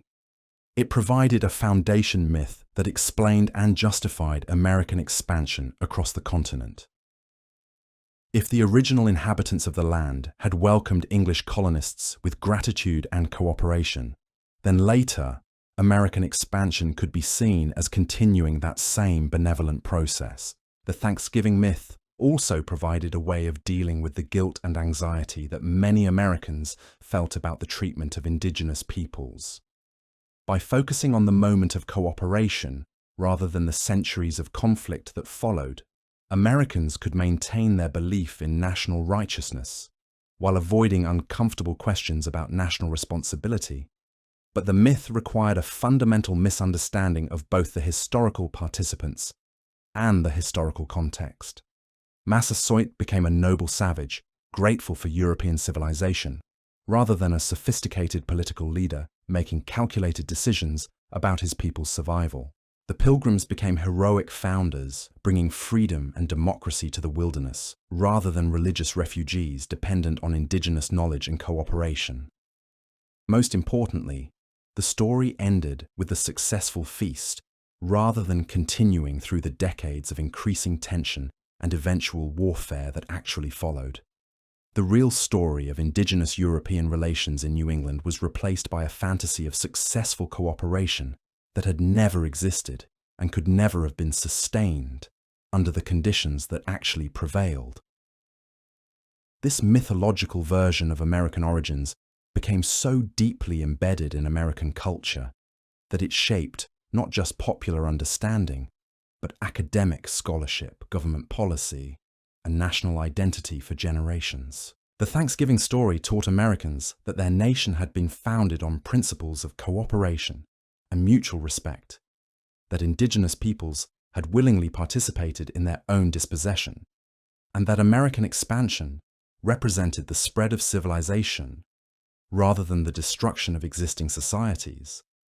These beliefs made it easier for Americans to justify continued expansion, continued dispossession, and continued cultural destruction while maintaining their faith in American righteousness and indigenous consent. The Thanksgiving myth became a way of avoiding rather than confronting the moral complexities of American history. The educational system played a crucial role in perpetuating and popularizing this mythological version of American origins. Beginning in the late 19th century, American schools began teaching the Thanksgiving story as historical fact, complete with images of pilgrims in black hats and buckled shoes sharing turkey and cranberry sauce with Indians in feathered headdresses. These school pageants and classroom activities created lasting impressions that shaped how generations of Americans understood their national origins. Children learned to see the Thanksgiving story as a happy tale of cross-cultural cooperation, a founding moment when different peoples came together in gratitude and mutual respect. They learned to identify with the Pilgrims as heroic ancestors who had created American freedom and democracy through their courage, hard work, and religious faith. But these educational activities also perpetuated harmful stereotypes about indigenous peoples that made it difficult for students to understand the complexity and diversity of indigenous cultures. The generic Indians of Thanksgiving pageants bore no resemblance to the sophisticated political confederacies, agricultural systems, and diplomatic traditions of actual indigenous peoples like the Wampanoag. Children learned to see indigenous peoples as primitive and grateful, rather than as complex societies with their own political interests, cultural values, and historical agency. They learned to see indigenous cooperation with European colonists as natural and inevitable, rather than as specific political decisions made under particular historical circumstances. They learned to see indigenous resistance to European expansion as ungrateful and savage, rather than as rational responses to foreign invasion and cultural destruction. These educational practices continued well into the 20th century, and in many cases, persist today, despite decades of scholarship that has revealed the historical inaccuracy of the traditional Thanksgiving story. The myth has proven remarkably resistant to correction, partly because it serves important psychological functions for American national identity, and partly because it has become so deeply embedded in American cultural traditions. The persistence of the Thanksgiving myth reveals something important about how societies create and maintain their founding narratives. These stories are not simply records of what actually happened, but interpretations of the past that serve present purposes. They are shaped by the needs, values, and anxieties of the people who tell them, rather than by historical evidence alone. The Americans who created the modern Thanksgiving story were not primarily interested in understanding 17th century colonial history. They were interested in creating national unity, justifying territorial expansion, and maintaining faith in American righteousness, despite evidence of American violence and dispossession. The story they told served those purposes, even though it bore little resemblance to what had actually happened in 1621. But myths come at a cost, and the cost of the Thanksgiving myth has been enormous.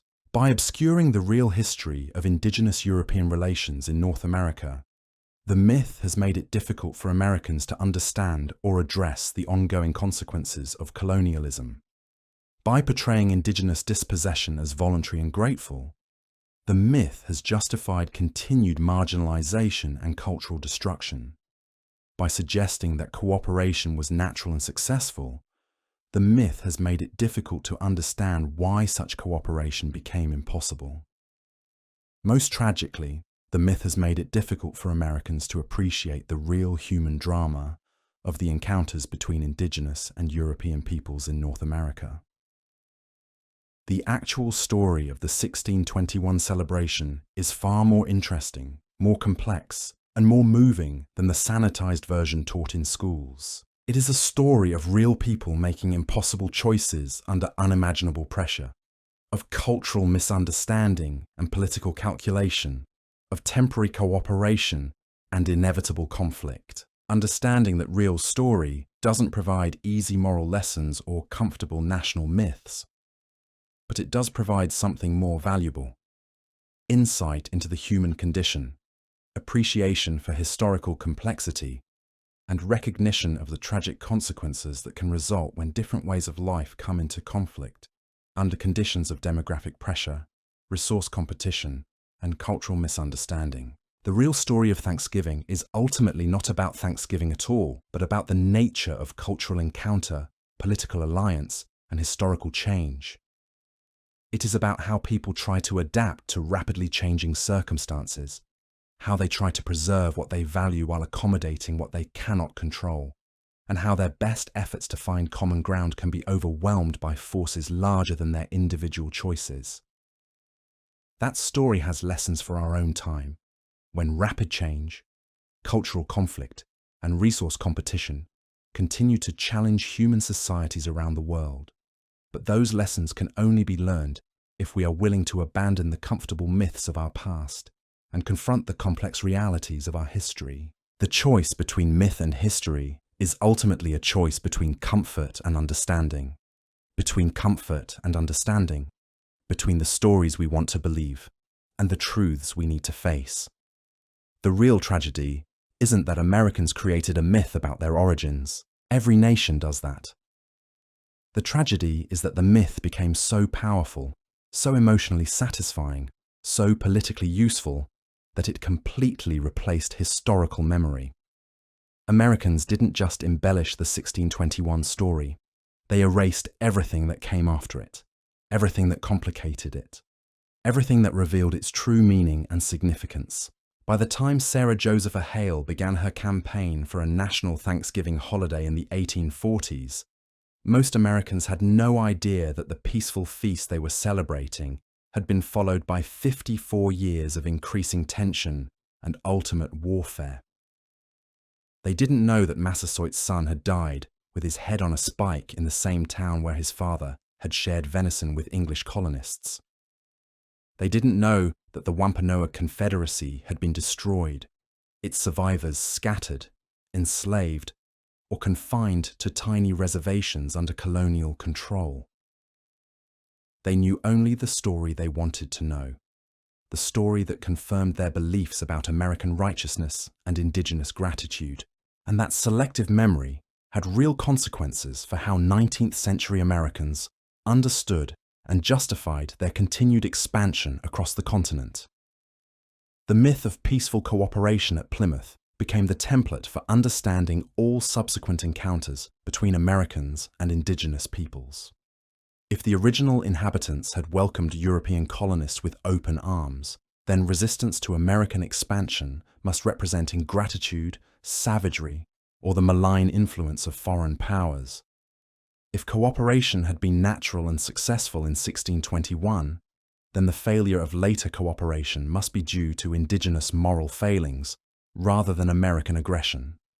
This mythological framework shaped American policy toward indigenous peoples throughout the 19th century. The Indian Removal Act of 1830, which forced tens of thousands of indigenous people from their ancestral lands in the southeast, was justified partly by the argument that indigenous peoples had historically benefited from contact with American civilization and would benefit again from relocation to Western territories.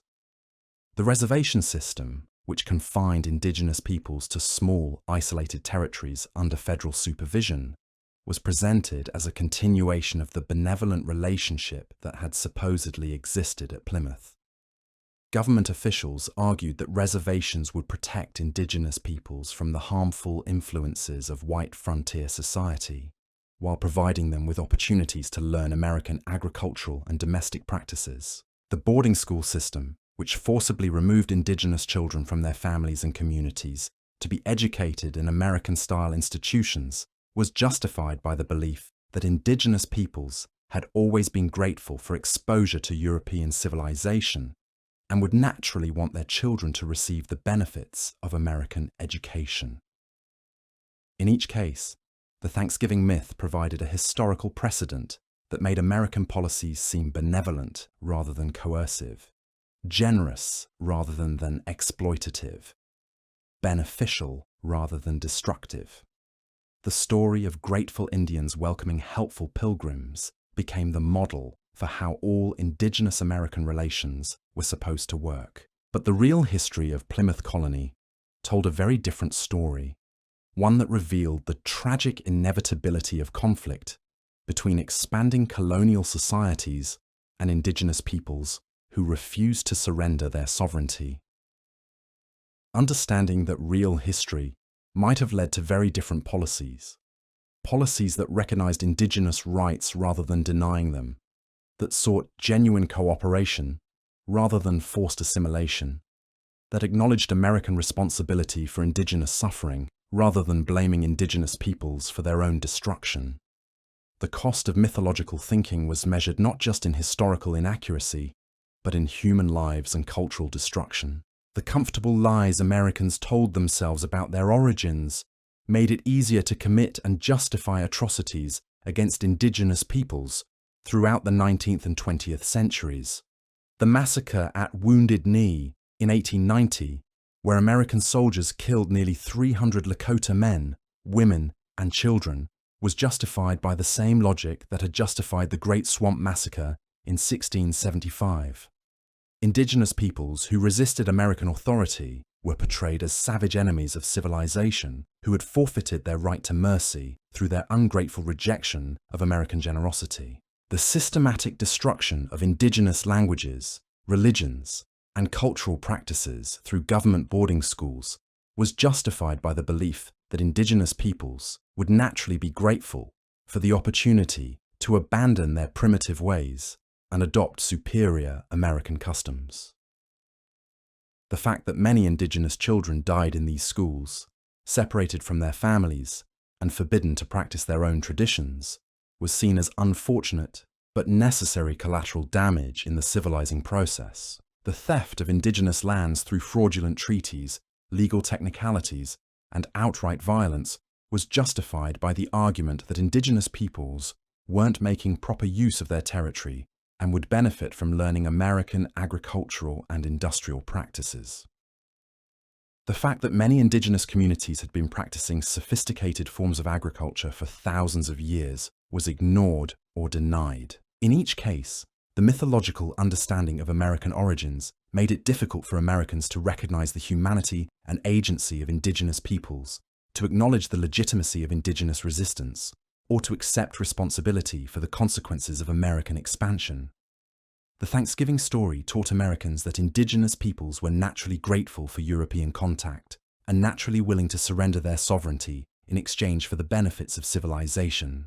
When indigenous peoples failed to live up to these mythological expectations, when they resisted American expansion or refused to abandon their cultural traditions, they were seen as ungrateful savages who had violated the natural order of things. Their suffering was their own fault, the result of their stubborn refusal to accept the benefits that America was trying to provide. This mythological framework persisted well into the 20th century and in many ways continues to shape American understanding of indigenous issues today. The popular image of Thanksgiving as a celebration of successful cross-cultural cooperation continues to influence how Americans think about indigenous. It's difficult to acknowledge American relations, making the ongoing consequences of colonialism, or to support policies that would genuinely address indigenous rights and sovereignty. The educational system continues to teach the Thanksgiving story in ways that perpetuate harmful stereotypes and historical inaccuracies. Children learn about generic Indians who were grateful for pilgrim generosity rather than about specific indigenous nations with their own political interests and cultural values. They learn about successful cooperation rather than about the structural contradictions that made such cooperation temporary and ultimately impossible. These educational practices have real consequences for how American society understands and responds to contemporary Indigenous issues. When most Americans learn about Indigenous peoples only through the lens of the Thanksgiving myth, they have difficulty understanding why many Indigenous communities continue to struggle with poverty, cultural loss, and political marginalization. The myth suggests that Indigenous peoples should be grateful for their incorporation into American society, rather than resentful about the loss of their sovereignty and cultural traditions. It suggests that contemporary Indigenous problems are the result of individual failings, rather than systematic oppression. It suggests that the solution to Indigenous issues is more assimilation, rather than recognition of Indigenous rights and sovereignty. But the real history of Plymouth Colony suggests very different conclusions. The 1621 celebration was possible because both communities recognized each other's sovereignty and negotiated as equals. The cooperation worked as long as both sides benefited from it, and as long as neither side tried to impose its will on the other. The relationship collapsed when demographic and political changes made genuine equality impossible, and when one side began demanding submission rather than negotiation. Understanding that real history suggests that contemporary Indigenous American relations might be improved by returning to some of the principles that made the 1621 alliance possible. Recognition of Indigenous sovereignty, respect for cultural differences, negotiation rather than imposition, and acknowledgement that both sides have legitimate interests that need to be balanced, rather than one side having all the power and the other side having all the obligations. But such an approach would require abandoning the comfortable myths that have shaped American thinking about Indigenous issues for more than 2 centuries. It would require acknowledging that the United States was built on Indigenous lands through violence and fraud, rather than through grateful cooperation. It would require accepting responsibility for ongoing Indigenous suffering, rather than blaming Indigenous peoples for their own problems. It would require supporting Indigenous sovereignty rather than continued assimilation. Most Americans are not prepared to make those intellectual and emotional adjustments. The Thanksgiving myth is too deeply embedded in American culture, too closely tied to American identity, too useful for maintaining comfortable beliefs about American righteousness and Indigenous consent. Challenging the myth means challenging fundamental assumptions about American history and American character that most people are not willing to question. But the cost of maintaining those comfortable illusions continues to be paid by Indigenous communities that struggle with the ongoing consequences of colonialism, while American society refuses to acknowledge its responsibility or support meaningful change. The descendants of the people who shared that harvest feast in 1621 continue to fight for recognition of their sovereignty, protection of their cultural traditions, and redress for historical injustices, while the descendants of the people who benefited from their generosity continue to celebrate a mythological version of their encounter that erases Indigenous agency and Indigenous suffering. The real story of Thanksgiving is not a story of successful cooperation, but a story of how cooperation became impossible when the conditions that made it necessary and feasible no longer existed. It is a story about the tragic consequences of demographic change, cultural conflict, and imperial expansion. It is a story about how good intentions and mutual need can be overwhelmed by structural forces that are larger than individual choice or moral character. Most importantly, it is a story that is not over. The encounter between Indigenous and European peoples that began with the arrival of the Mayflower in 1620 continues today in the ongoing relationships between Indigenous communities and the American state. The same issues that made cooperation difficult in the 17th century continue to create tension in the 21st century. Competing claims to sovereignty, different understandings of property and land use, cultural conflicts over religion and education, and demographic pressures that threaten Indigenous communities. The difference is that contemporary Americans have the benefit of historical perspective that the participants in the 1621 celebration lacked. We can see how the story unfolded, understand what went wrong, and learn from the mistakes of our predecessors. We can choose to repeat the patterns that led to violence and cultural destruction. Or we can try to find new ways of living together that acknowledge the legitimate interests and rights of all parties. But making better choices requires understanding what actually happened, rather than believing comfortable myths about what we wish had happened. It requires acknowledging the complexity and tragedy of American origins, rather than celebrating a sanitized version that makes us feel good about ourselves. It requires accepting responsibility for the consequences of our history, rather than pretending that those consequences were inevitable or justified. The real story of Thanksgiving challenges us to think more honestly about American history, more critically about American myths, and more creatively about American possibilities. It asks us to consider what kind of relationships might be possible between indigenous and non-indigenous peoples if we started from a foundation of historical truth rather than historical fantasy. That is a conversation that American society has been avoiding for more than 2 centuries, but it is a conversation that becomes more urgent as the consequences of historical injustice continue to compound, and as opportunities for genuine reconciliation continue to pass unused.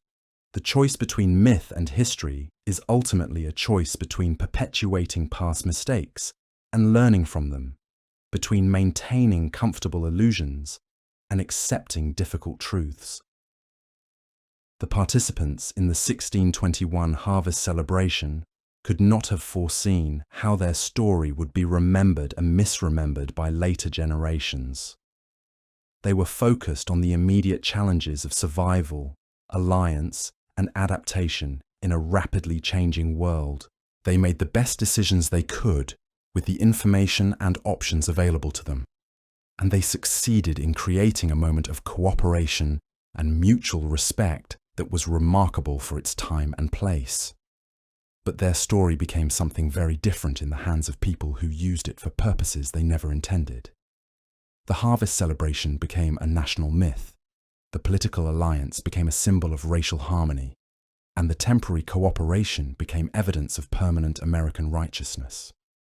The real people who participated in the event disappeared behind the symbolic figures who represented American ideals and fantasies. Recovering the real story means recognizing the humanity of all the participants, understanding the complexity of their situation, and acknowledging both their achievements and their limitations. It means seeing Massasoit not as a noble savage grateful for European civilization, but as a sophisticated political leader trying to protect his people's interests under impossible circumstances.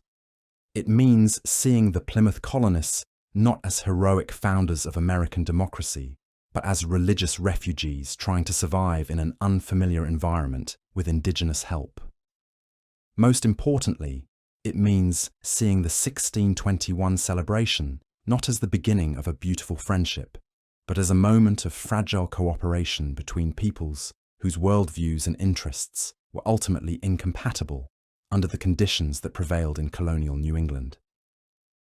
The tragedy is not that the cooperation failed, but that it was probably doomed from the beginning by forces that neither side could control. Understanding that tragedy doesn't diminish the courage or wisdom of the people who tried to make cooperation work. If anything, it makes their efforts more admirable and their failure more poignant. They were trying to solve problems that may have been unsolvable, to bridge differences that may have been unbridgeable, to create relationships that may have been impossible under the circumstances they faced. But they tried, and for a brief moment, they succeeded in creating something that was both politically necessary and morally admirable. The fact that their success was temporary doesn't make it less real or less significant. The fact that their cooperation eventually collapsed into warfare doesn't mean that cooperation was impossible or unworthy. The real lesson of the 1621 celebration may be not that different peoples can always find ways to live together in peace, but that such cooperation requires conditions that are often difficult to create and maintain. It requires mutual need, demographic balance, cultural flexibility, and political wisdom that are rare in human affairs and easily disrupted by changing circumstances. When those conditions exist, remarkable things become possible. When they disappear, even the best intentions and the strongest commitments may not be enough to prevent tragedy. The story of Plymouth Colony illustrates both possibilities: the remarkable achievement of the early alliance and the tragic consequences of its eventual collapse. Contemporary Americans face similar challenges in different forms. We live in a diverse society where different groups have different interests, different values, and different understandings of justice and fairness. We inherit the consequences of historical injustices that continue to shape contemporary relationships. We must find ways to live together despite our differences and despite our history. The real story of Thanksgiving offers no easy answers to those challenges, but it does offer important insights. It suggests that cooperation is possible, but fragile, that good intentions are important, but not sufficient, that structural conditions matter as much as individual choices, and that the failure to address underlying contradictions can lead to explosive conflicts that harm everyone involved. Most importantly, it suggests that honest reckoning with historical truth, however uncomfortable, is essential for building better relationships in the present. The myths we tell ourselves about our past shape how we understand our present and how we imagine our future. If those myths are based on lies and wishful thinking, they will lead us to make mistakes that perpetuate rather than resolve our problems. The choice between myth and history is not just an academic exercise, but a political and moral decision with real consequences for real people. The comfortable lies we tell ourselves about Thanksgiving have made it easier to ignore or justify the ongoing marginalization of Indigenous peoples. The historical truths we have been avoiding might point toward different policies and relationships that better serve justice and human dignity. But confronting those truths requires giving up some cherished beliefs about American innocence and Indigenous gratitude. It requires acknowledging that the United States was built through violence and dispossession rather than through peaceful cooperation. It requires accepting responsibility for historical injustices rather than celebrating mythological achievements. That is a difficult but necessary task for a society that claims to value truth, justice, and human dignity. The real story of Thanksgiving challenges us to live up to those values by facing our history honestly, learning from our mistakes, and working to create relationships based on mutual respect rather than comfortable illusions. The harvest celebration of 1621 ended more than 4 centuries ago, but its legacy continues to shape American society in ways both seen and unseen. Every November, millions of Americans gather around dinner tables to celebrate a holiday that bears the name but not the meaning of that long-ago feast. They give thanks for their blessings while remaining largely ignorant of the historical realities that made those blessings possible. The food on their tables comes from agricultural systems that were first developed by indigenous peoples and then appropriated by European colonists. The land on which they live was taken from indigenous peoples through processes that began with events like the 1621 celebration and continued through centuries of warfare, legal manipulation, and cultural destruction. The political and economic systems that provide their prosperity were built on foundations that included the systematic marginalization and exploitation of indigenous communities. But most Americans remain unaware of these connections because the Thanksgiving myth has taught them to see indigenous peoples as figures from the distant past, rather than as contemporary communities that continue to struggle with the ongoing consequences of colonialism. The myth suggests that the story ended happily in 1621, rather than continuing through centuries of conflict and dispossession.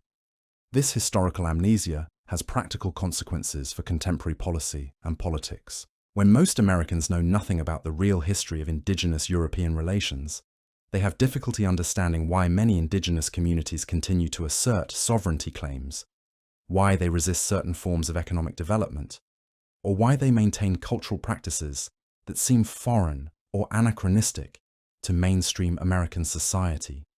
The Thanksgiving myth teaches Americans to expect indigenous gratitude rather than indigenous resistance, indigenous assimilation rather than indigenous sovereignty, indigenous disappearance rather than indigenous persistence. When contemporary indigenous communities fail to conform to these mythological expectations, they are often seen as ungrateful, anachronistic, or somehow artificial, rather than as legitimate political communities with their own interests and rights. This misunderstanding makes it difficult for American society to develop policies that genuinely address indigenous needs and concerns. Instead of recognizing indigenous sovereignty and supporting indigenous self-determination, American policy continues to be based on the assumption that indigenous peoples should be grateful for whatever benefits American society chooses to provide and should gradually disappear into the American mainstream. The results have been predictably disappointing. Despite billions of dollars in federal spending and decades of policy reforms, many indigenous communities continue to struggle with poverty, cultural loss, and political marginalization. The problems persist because the underlying assumptions that guide American policy are based on mythological rather than historical understanding of indigenous American relations. Breaking this cycle of misunderstanding and failed policy requires confronting the historical truths that the Thanksgiving myth has obscured. It requires acknowledging that indigenous peoples are not historical artifacts, but contemporary political communities with legitimate claims to sovereignty and self-determination. It requires recognizing that the problems facing indigenous communities are not the result of individual failings, but of systematic oppression that continues to this day.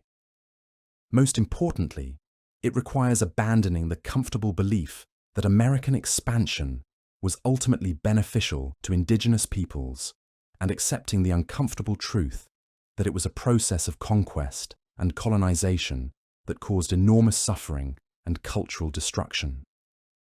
Only by facing that truth can American society begin to develop policies and relationships that serve justice rather than perpetuating historical patterns of domination and marginalization. The real story of Thanksgiving points toward a different understanding of American history and American responsibility. It suggests that the United States was built not through the generous cooperation of grateful indigenous peoples, but through the systematic dispossession and marginalization of indigenous communities that resisted as long and as effectively as they could. It suggests that the prosperity and freedom that Americans celebrate every November came at an enormous cost that was paid primarily by indigenous peoples who lost their lands, their sovereignty, and often their lives in the process of American expansion.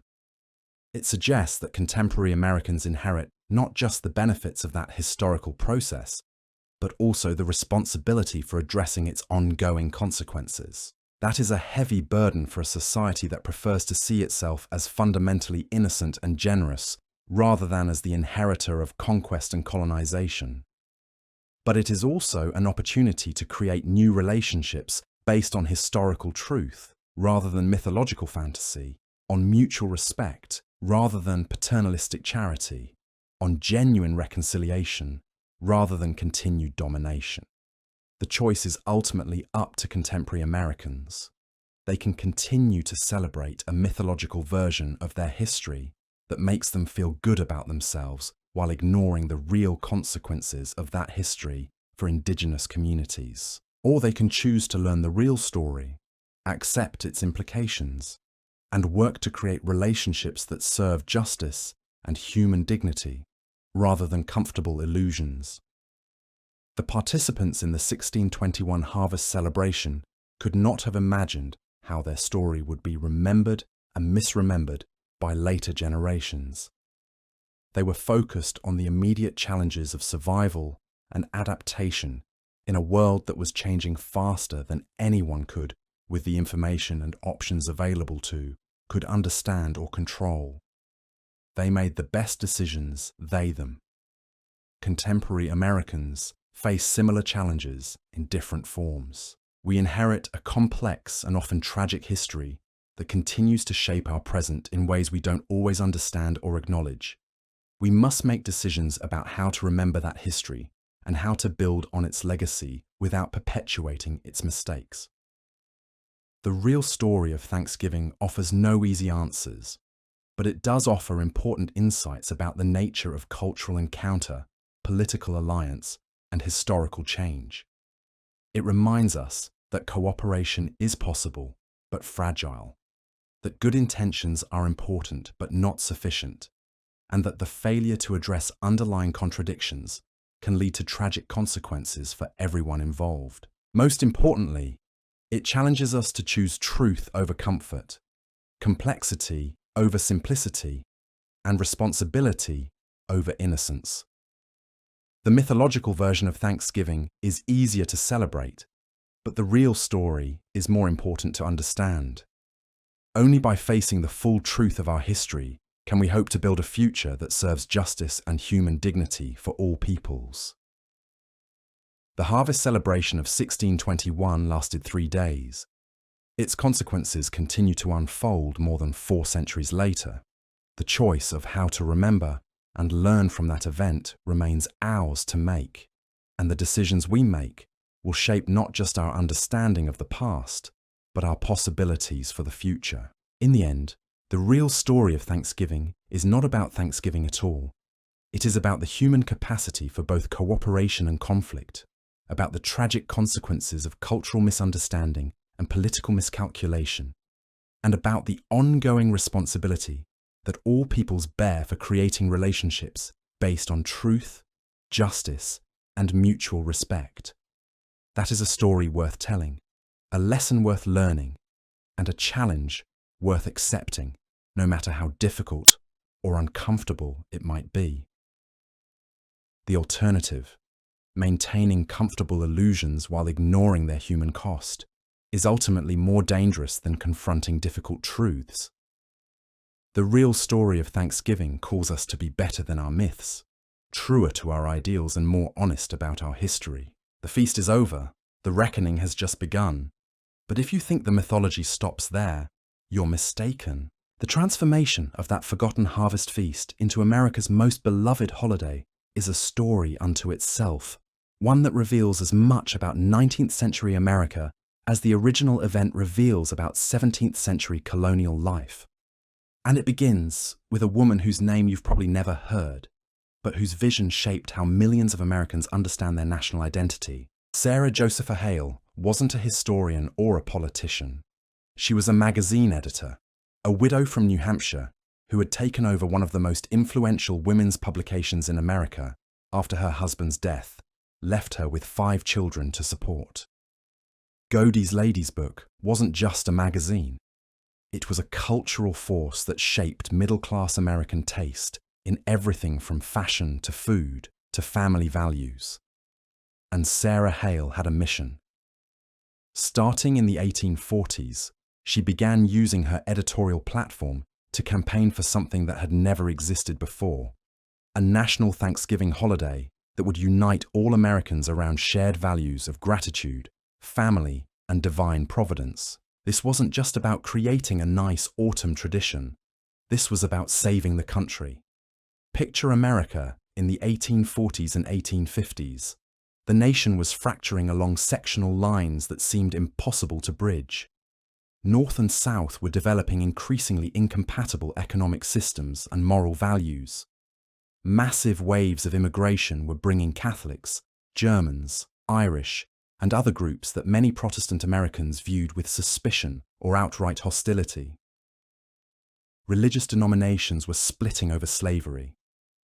Political parties were collapsing and reforming around increasingly radical positions. To Sarah Hale, America desperately needed something to hold it together, some shared ritual that could remind Americans of what they had in common rather than what divided them. She believed that a national day of Thanksgiving, celebrated simultaneously across the entire country, could serve as a unifying force powerful enough to overcome sectional, ethnic, and religious divisions. But to serve that unifying function, the holiday needed a founding story that emphasized the themes Hale wanted to promote: religious devotion, family values, hard work rewarded by divine providence, and most importantly, different peoples coming together in harmony and mutual respect. The forgotten harvest celebration of 1621, recently rediscovered in historical documents, offered exactly the narrative she needed. Hale's version of the Plymouth story was carefully crafted to serve her political and cultural agenda. She emphasized the pilgrims' religious faith, their gratitude for divine blessings, and their success through hard work and moral virtue. She portrayed the Wampanoag as noble and generous people who welcomed the English colonists and shared their abundance in a spirit of friendship and cooperation. What she didn't emphasize were the aspects of the story that might complicate her message. The desperate circumstances that had made the alliance necessary, the political calculations that had motivated both sides, the cultural misunderstandings that had made genuine friendship impossible, and the violence and dispossession that had followed. Those details didn't serve her purpose of creating a unifying national symbol. Hale's campaign was relentless and sophisticated. For nearly 3 decades, she used every issue of Godey's Lady's Book to promote the idea of a national Thanksgiving. She wrote editorials, published recipes, featured stories about ideal Thanksgiving celebrations, and created an entire cultural template for how the holiday should be observed. She wrote letters to governors, congressmen, and presidents, arguing that a national Thanksgiving would strengthen American unity and demonstrate American gratitude to divine providence. Most importantly, she understood that successful myths need to be emotionally satisfying as well as politically useful. Her version of the Thanksgiving story wasn't just propaganda. It was a genuinely moving narrative that spoke to deep human needs for belonging, gratitude, and reconciliation. The image of pilgrims and Indians sharing a peaceful feast touched something profound in the American imagination, a vision of what the country could be at its best. But Hale's campaign might have remained just another 19th century reform movement if it hadn't coincided with the greatest crisis in American history. By 1863, the Civil War had been raging for over 2 years. Hundreds of thousands of Americans were dead. The Union itself seemed on the verge of permanent dissolution. President Abraham Lincoln was desperately searching for ways to maintain Northern morale and articulate a vision of national purpose that could justify the enormous sacrifices the war was demanding. Into this crisis came Sarah Hale's latest letter, arriving at the White House on September 28, 1863. She'd been writing to presidents for years, but this time her message found a receptive audience. Lincoln was already thinking about the need for national symbols that could help heal the country's wounds and rebuild its sense of common purpose. A national day of Thanksgiving celebrated even in the midst of war might serve exactly that function. Just 5 days after receiving Hale's letter, Lincoln issued his Thanksgiving proclamation. The timing was significant. This was less than 4 months after the Battle of Gettysburg, the turning point that had finally given the Union cause for genuine hope. But it was also in the midst of ongoing carnage that was killing Americans at an unprecedented rate. Lincoln's proclamation was an attempt to find sources of gratitude and unity, even in the middle of national catastrophe. The language of Lincoln's proclamation was carefully crafted to serve his political needs while drawing on the mythological framework that Hale had been developing. He spoke of divine providence, national blessings, and the need for Americans to remember their common heritage, even as they fought each other in the bloodiest war in their history. The proclamation established the last Thursday in November as a national day of Thanksgiving, giving official sanction to the holiday that Hale had been promoting for decades. But Lincoln's Thanksgiving wasn't really about Plymouth Colony or the Wampanoag or the events of 1621. Like Hale's magazine campaigns, it was about the needs of 19th century America. The Plymouth story provided a useful founding myth, a way of connecting the new holiday to American origins and American ideals. But the real purpose was to create a ritual that could help rebuild American unity after the war ended. That purpose shaped how the Thanksgiving story was told and retold in the decades that followed.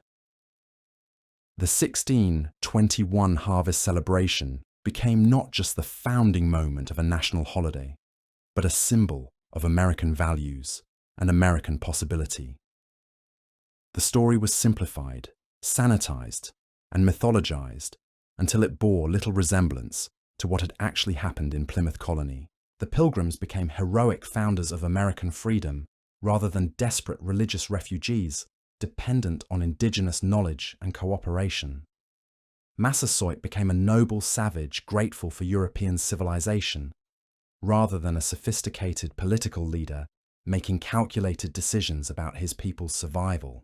The three-day diplomatic event became a timeless symbol of cross-cultural harmony rather than a specific historical moment shaped by particular circumstances.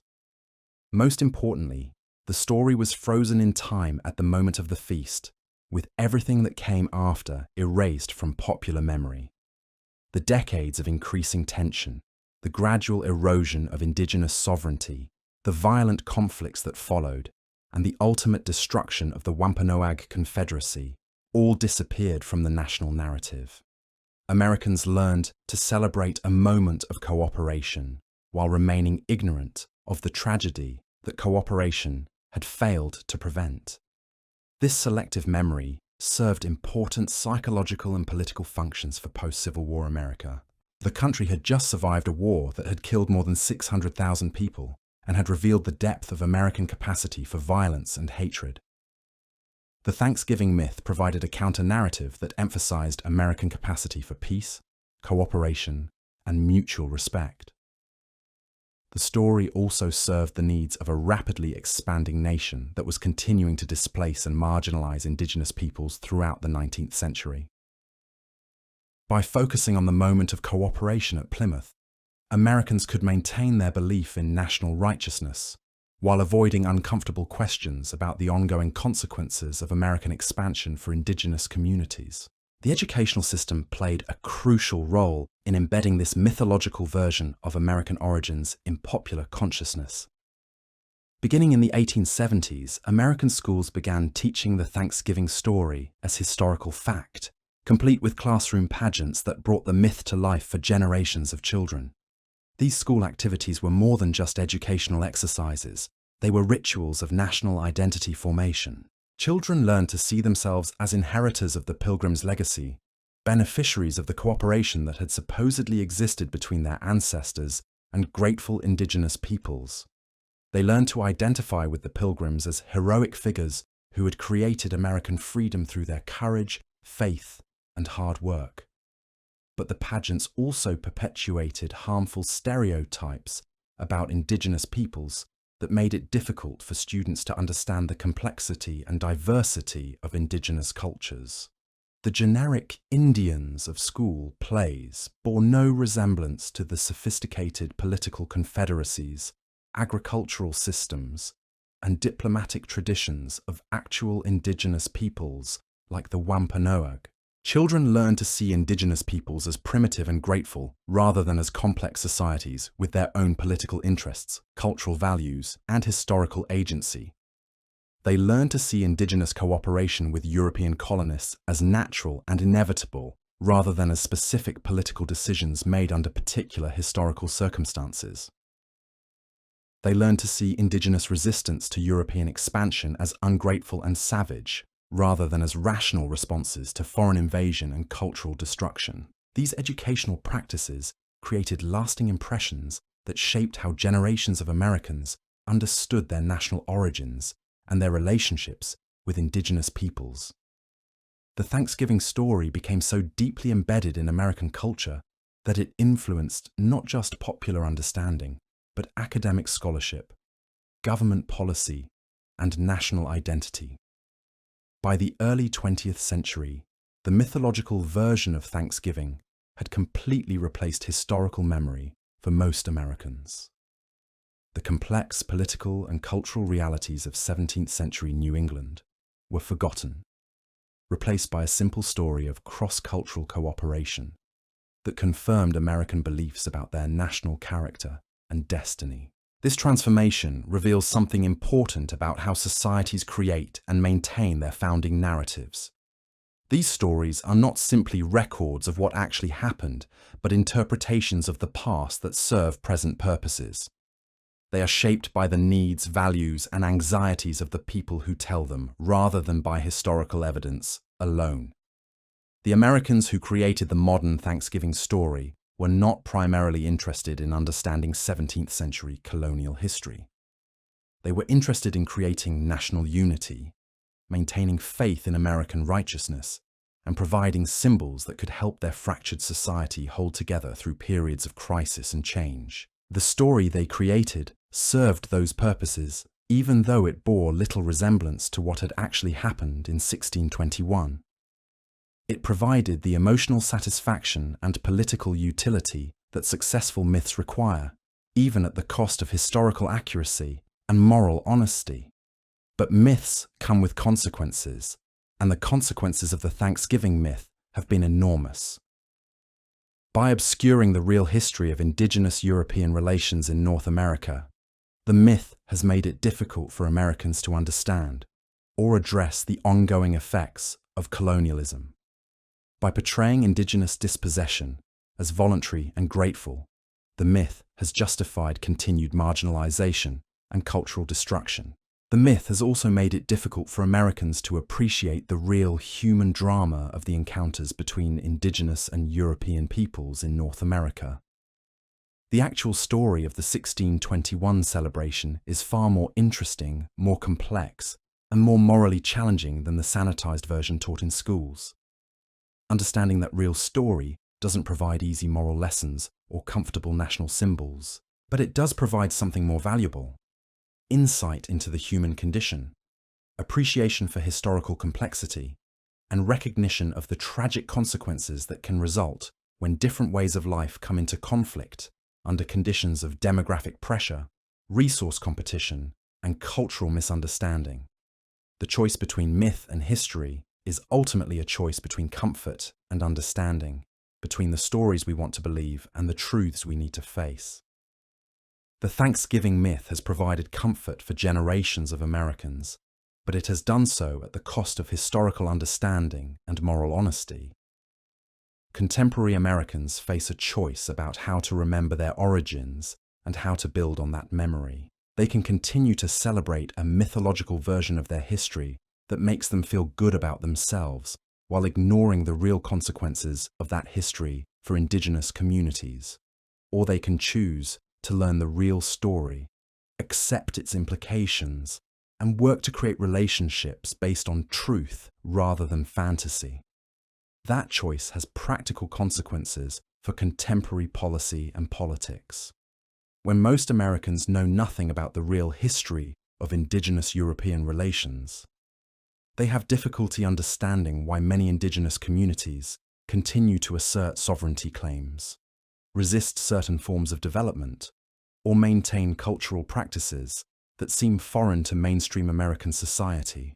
The Thanksgiving myth teaches Americans to expect indigenous gratitude rather than indigenous resistance, indigenous assimilation rather than indigenous sovereignty, indigenous disappearance rather than indigenous persistence. When contemporary indigenous communities fail to conform to these mythological expectations, they are often seen as ungrateful, anachronistic, or somehow artificial, rather than as legitimate political communities with their own interests and rights. Breaking this cycle of misunderstanding requires confronting the historical truths that the Thanksgiving myth has obscured. It requires acknowledging that indigenous peoples are not historical artifacts, but contemporary political communities with legitimate claims to sovereignty and self-determination. It requires recognizing that the problems facing indigenous communities are not the result of individual failings, but of systematic oppression that continues to this day. Most importantly, it requires abandoning the comfortable belief that American expansion was ultimately beneficial to indigenous peoples and accepting the uncomfortable truth that it was a process of conquest and colonization that caused enormous suffering and cultural destruction. The real story of Thanksgiving points toward a different understanding of American history and American responsibility. It suggests that the United States was built not through the generous cooperation of grateful indigenous peoples, but through the systematic dispossession of indigenous communities that resisted as long and as effectively as they could. It suggests that the prosperity and freedom that Americans celebrate every November came at an enormous cost that was paid primarily by indigenous peoples who lost their lands, their sovereignty, and often their lives in the process of American expansion. Contemporary indigenous communities continue to live with the consequences of that historical process. Many struggle with poverty, cultural loss, and political marginalization that are direct results of centuries of colonization and dispossession. Their struggles are not ancient history, but ongoing realities that reflect the continuing effects of the processes that began with events like the 1621 harvest celebration. Understanding this connection between past and present is essential for developing policies and relationships that serve justice rather than perpetuating historical patterns of domination and marginalization. But such understanding requires abandoning the comfortable myths that have shaped American thinking about indigenous issues for more than 2 centuries. The participants in the 1621 harvest celebration could not have foreseen how their story would be remembered and transformed by later generations. They were focused on the immediate challenges of survival and adaptation in a rapidly changing world. They made decisions based on the information and options available to them, trying to find ways to coexist despite fundamental differences in their worldviews and interests. Their story became something very different in the hands of people who used it for purposes they never intended. The harvest celebration became a national myth, the political alliance became a symbol of racial harmony, and the temporary cooperation became evidence of American righteousness and indigenous gratitude. Recovering the real story means recognizing the humanity of all the participants, understanding the complexity of their situation, and acknowledging both their achievements and their limitations. It means seeing the 1621 celebration not as the beginning of a beautiful friendship, but as a moment of fragile cooperation between peoples whose differences were ultimately too great to bridge under the conditions that prevailed. The tragedy is not that the cooperation failed, but that it was probably doomed from the beginning by demographic, economic, and cultural forces that neither side could control. The English colonists needed land and resources for their growing population. The Wampanoag needed to maintain their sovereignty and cultural integrity in the face of foreign pressure. These needs were not necessarily compatible in the long term, regardless of the good intentions and diplomatic skills of individual leaders. Understanding that tragedy doesn't diminish the courage or wisdom of the people who tried to make cooperation work. It makes their efforts more admirable and their failure more poignant. They were attempting to solve problems that may have been unsolvable, to bridge differences that may have been unbridgeable, to create relationships that may have been impossible under the circumstances they faced. But they tried, and for a brief moment, they succeeded. The 1621 harvest celebration represents a moment when mutual need and mutual respect created something beautiful, however temporary. The fact that it didn't last doesn't make it less real or less significant. The fact that it was followed by decades of increasing conflict doesn't mean that cooperation was worthless or impossible. The real lesson may be not that different peoples can always find ways to live together in peace, but that such cooperation requires conditions that are rare in human affairs and easily disrupted by changing circumstances. It requires demographic balance, mutual need, cultural flexibility, and political wisdom that are difficult to maintain over time. When those conditions exist, remarkable things become possible. When they disappear, even the best intentions may not be enough to prevent tragedy. The story of Plymouth Colony illustrates both possibilities: the remarkable achievement of the early alliance and the tragic consequences of its eventual collapse. Contemporary Americans face similar challenges in different forms. We live in a diverse society where different groups have different interests, values, and understandings of justice. We inherit the consequences of historical injustices that continue to shape contemporary relationships. We must find ways to live together, despite our differences and despite our history.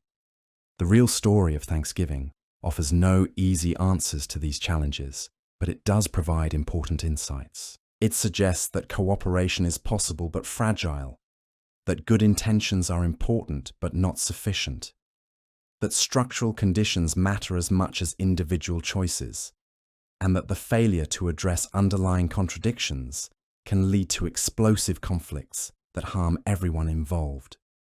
Most importantly, it suggests that honest reckoning with historical truth is essential for building better relationships in the present. The myths we tell ourselves about our past shape how we understand our present and how we imagine our future.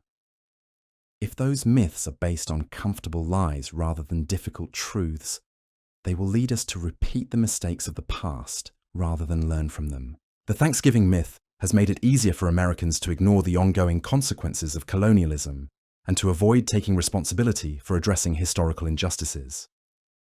The historical truths that the myth has obscured point toward different policies and relationships that might better serve justice and human dignity.